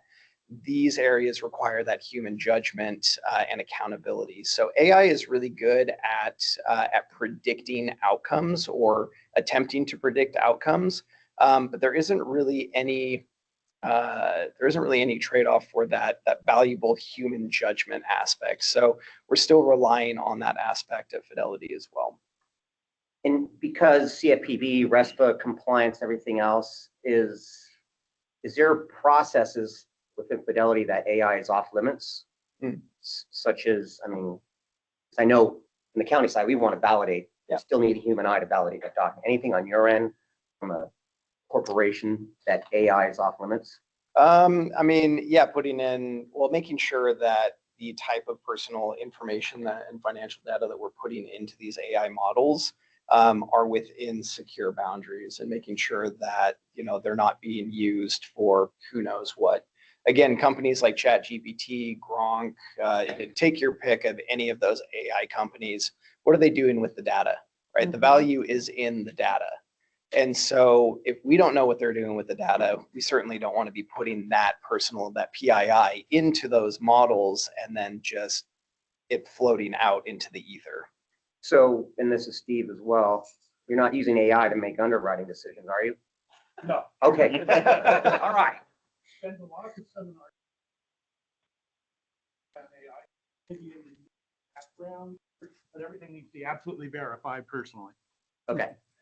Because the problem with what do they call that? The false, AI probably better. What's the terminology where it kind of makes up stuff? Yes. Yeah, I mean, there's something that we were talking about earlier is, AI hallucination. Who here, has raised children? At about 8 years old, they start to try to figure out things for themselves, and you give them some information, and then they make a very wild, intuitive leap about it. AI does a very similar thing. So, AI is only as good as the information that you give it. You have to tweak it, and you have to keep teaching it that information. And that information should be coming from people who have the industry knowledge. They can feed that information to it so that it's making the correct intuitive leaps. And a lot of the documents we receive, for underwriting purposes, as he said, have to be kept private. They can't go out in the public. We get financial records. A lot of our underwriting decisions aren't just based on what's of record, but people ask us to say, never mind the record, insure over this. And so we have to decide, is it worth the risk? We're risk evaluation and underwriting. And so we'll say, well, maybe we could if you this person gives us an indemnity. And is that indemnity worth the paper it's written on? Well, if they give us a financial statement, it looks good. We do a lot of things like that in our underwriting. And obviously, people don't want their financial records made public. With AI, Ryan, can AI help on recording rejections? Yeah, I think our company is very similar, almost identical to the recorder's offices. We are a recording agent only, so we don't have PII information flowing through our systems. There was that pilot program in Lee County, Florida, where all of a sudden we had to have driver's licenses, and that was like, all right, now we got to start encrypting things, and went through a year of that. But as strictly a recording agent, our focus is, are the recording requirements there? We're trying to make sure that the title company's documents aren't rejected and cause delays for the consumer. So we try to look for exactly what they look for. I think our challenge is everything's held in a human's head, inside your brain, right? A human, you're looking at a document, you're saying, okay, this is a county that may require, they don't like abbreviations on the recording requested by. There's one county up north, I won't throw them under the bus, but they don't let you put ORT or First AM. They want First American spelled out, or FID or FNTG. They want the whole thing. It's one county that is that way. So, in the old days, in the 90s, when you were recording paper, you were local with your local counties, and it was very simple. You knew the requirements. But now, if I'm in San Diego County, I can record in Placer and San Francisco and Sonoma and all the different places all around the state. And I need to know how Sonoma thinks and Solano thinks and all the different people think. So I think that's where our focus will be.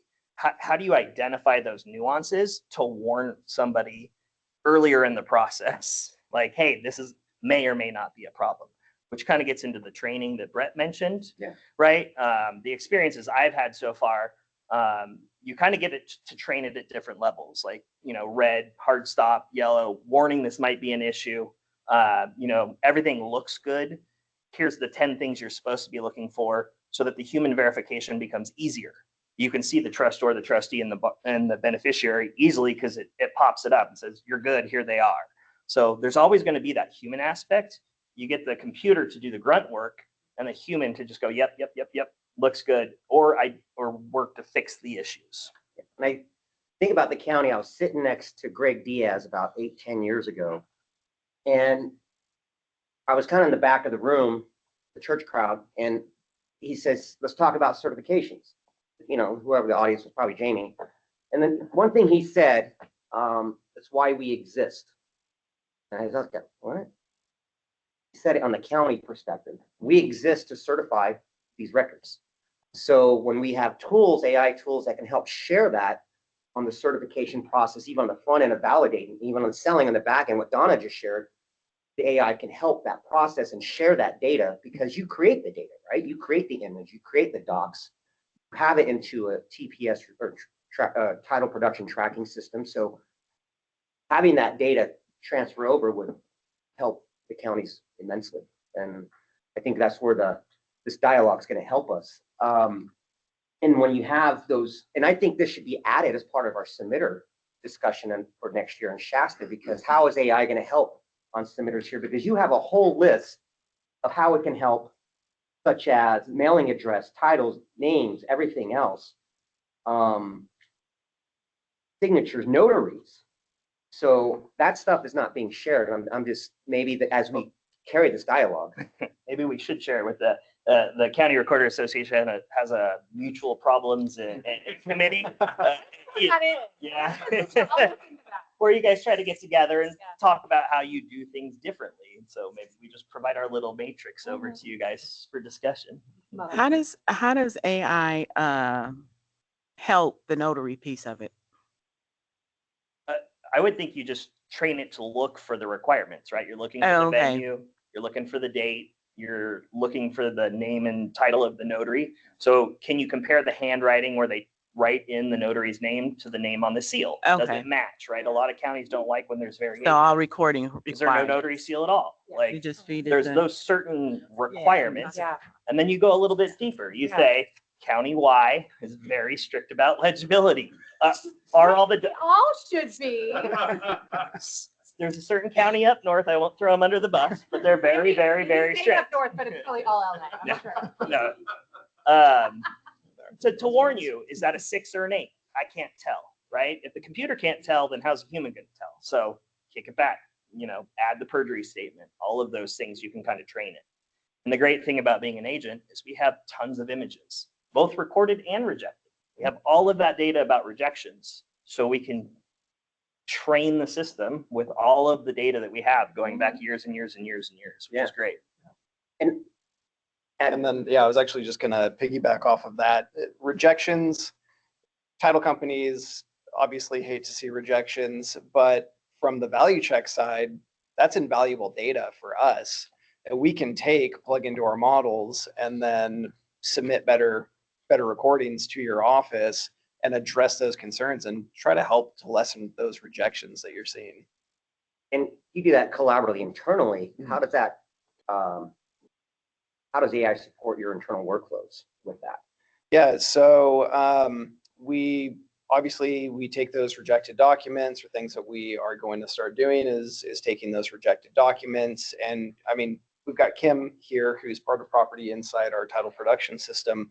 We feed that recorded information back to them. So the better, information that we're sending to the county and getting the, the recorded or the rejected images back, we can bifurcate that. We can take it and say, okay, rejection, let's feed that to our internal AI team. How can we make this better so that we're lessening the rejections?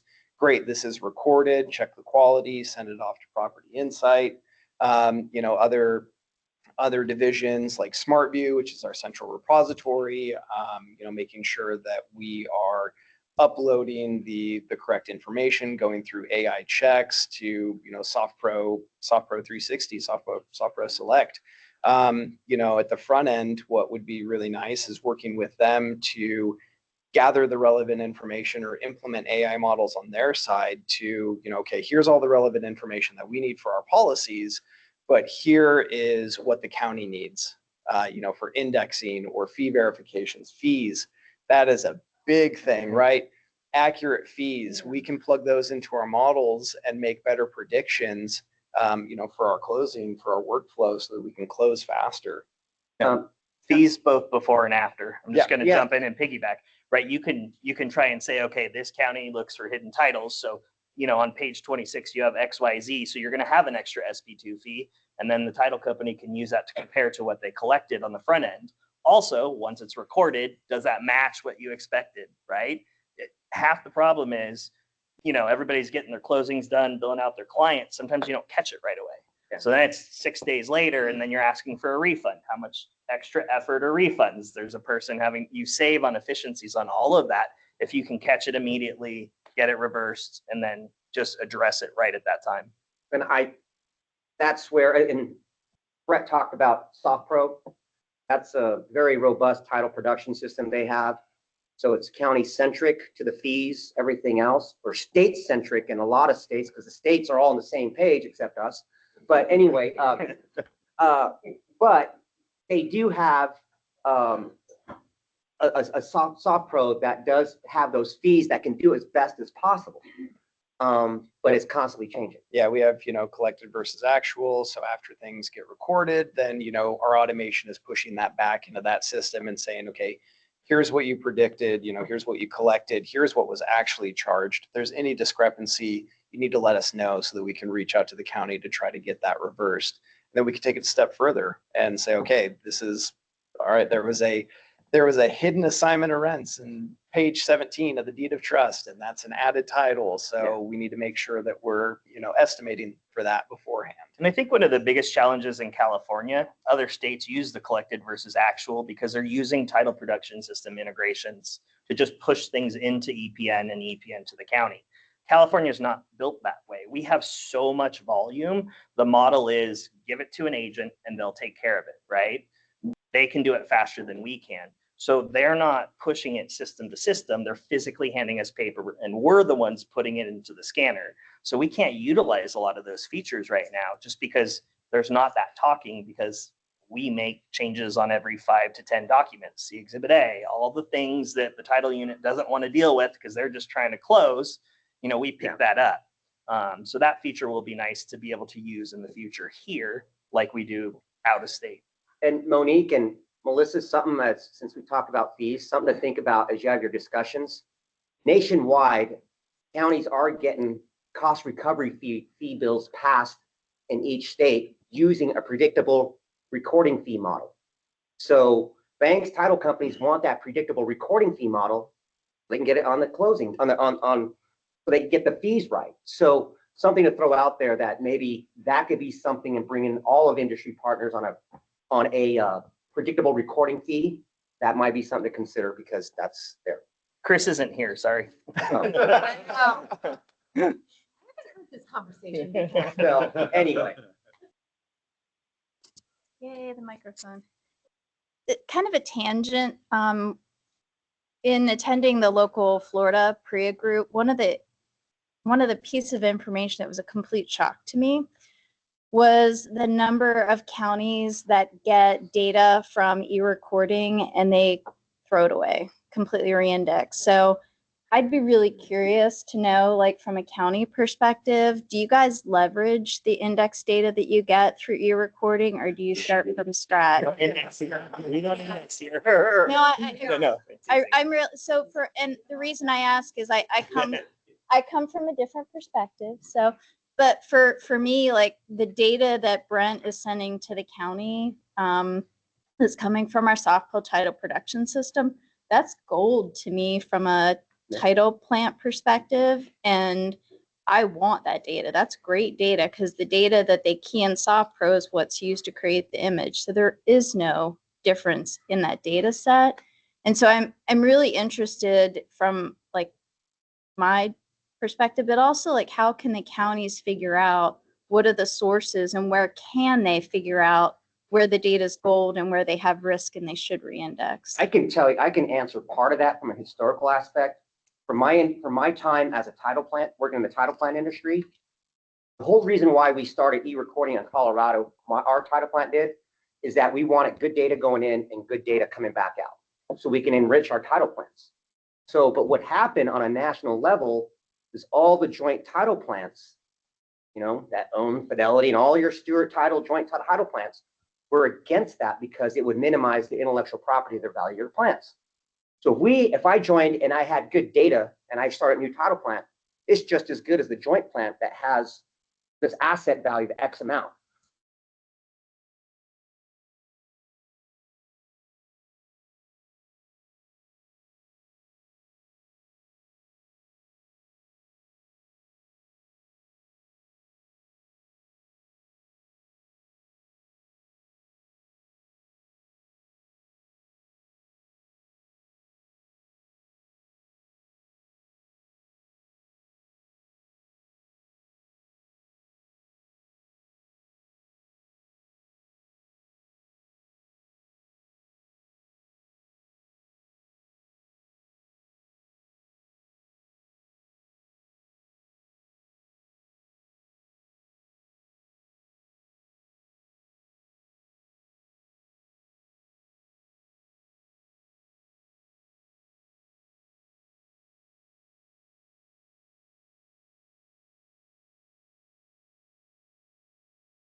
Bill, if you can hear me, we just lost connection. I'm contacting Jamie right now to And let her we are know. pretty So close if to we can finding just it. I hang think on. I'm on. get on there.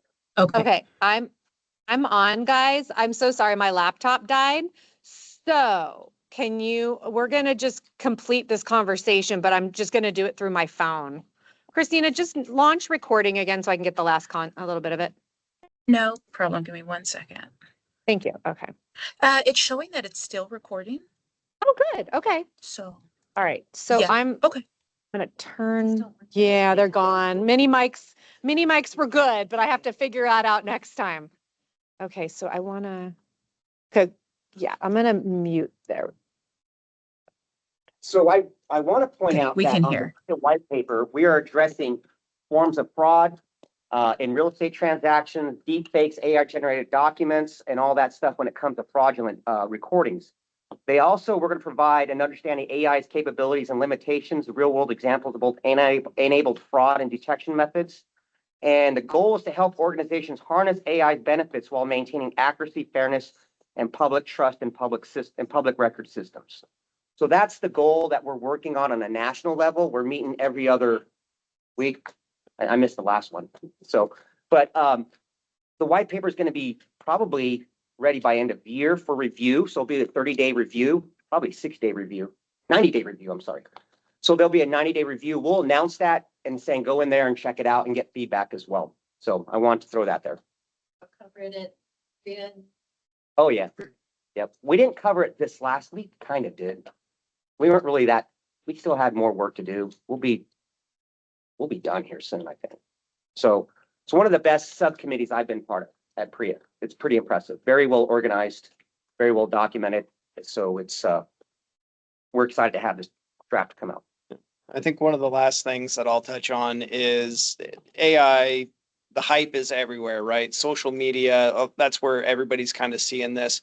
I would invite everybody to look for peer-reviewed articles, look for HBR studies, Harvard Business Review studies about the ethical uses of AI and how different companies are implementing AI into the broader scope of their organizations, just to get a better, grasp on how different companies are utilizing this as opposed to just falling subject to, Instagram algorithms about, the wonders and the hype of AI.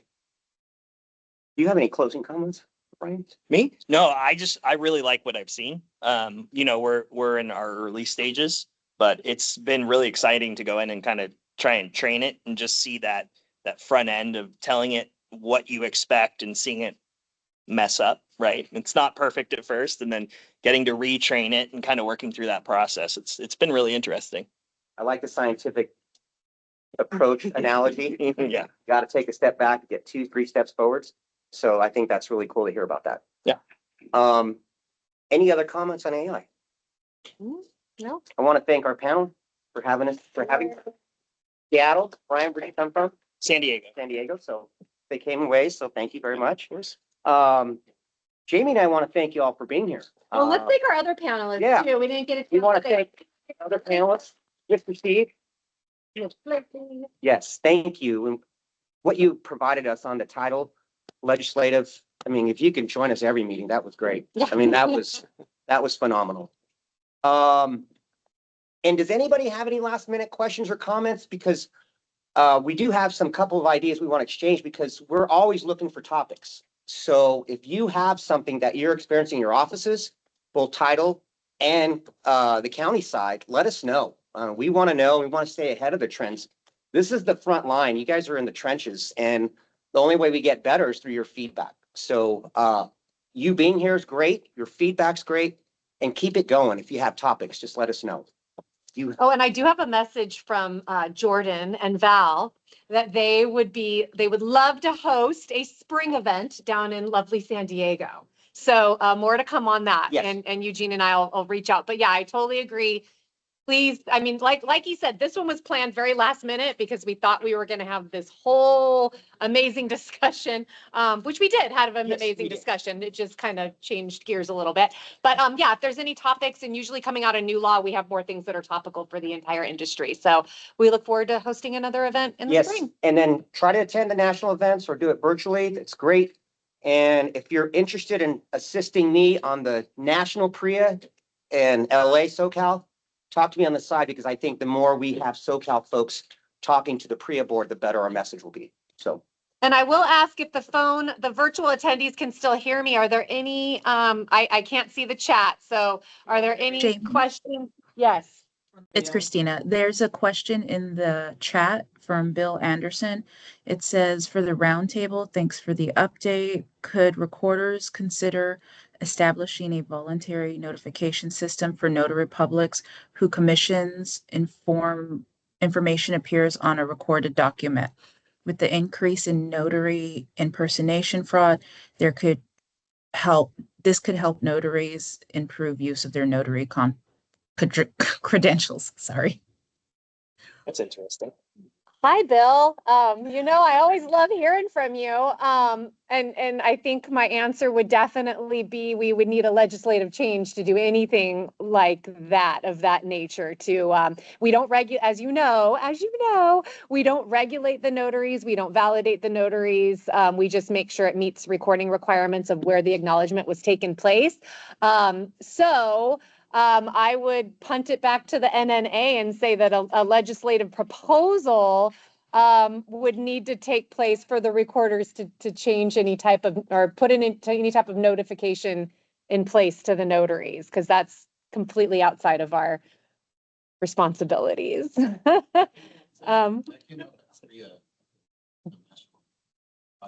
certain states that they can then notary.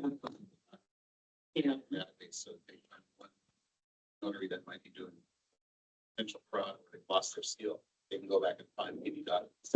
Okay, so David just mentioned that because we lost the use of my mini mic, that some other, and this is probably where this came from, Bill, that there are other states that do this type of notification. So if a seal gets stolen or misplaced, they could see which documents were recorded under a specific notary. Yeah. It wasn't a notification. Oh, it was an indexing. So they index the notary along with the document. Okay. Okay. Yeah, that would be a major overhaul to the government codes in California. Yeah. Yeah. Because we're only legally required to index the grantor and grantee names to provide public records. So. Okay. All right. Did you see anything else in the chat? I don't know. Christina, are we good? That was about it. Okay. That's it. Yeah. Okay, thank you so much for monitoring for me. And I learned my lesson. I got to come up with a better tech thing. I thought I had it all handled. Hey, but we went almost 3 hours before. Did anyone else watch how quick my battery drained though? It's like 32 minutes, 16 minutes, 12 minutes, shut off. I'm like, what the heck? Yes.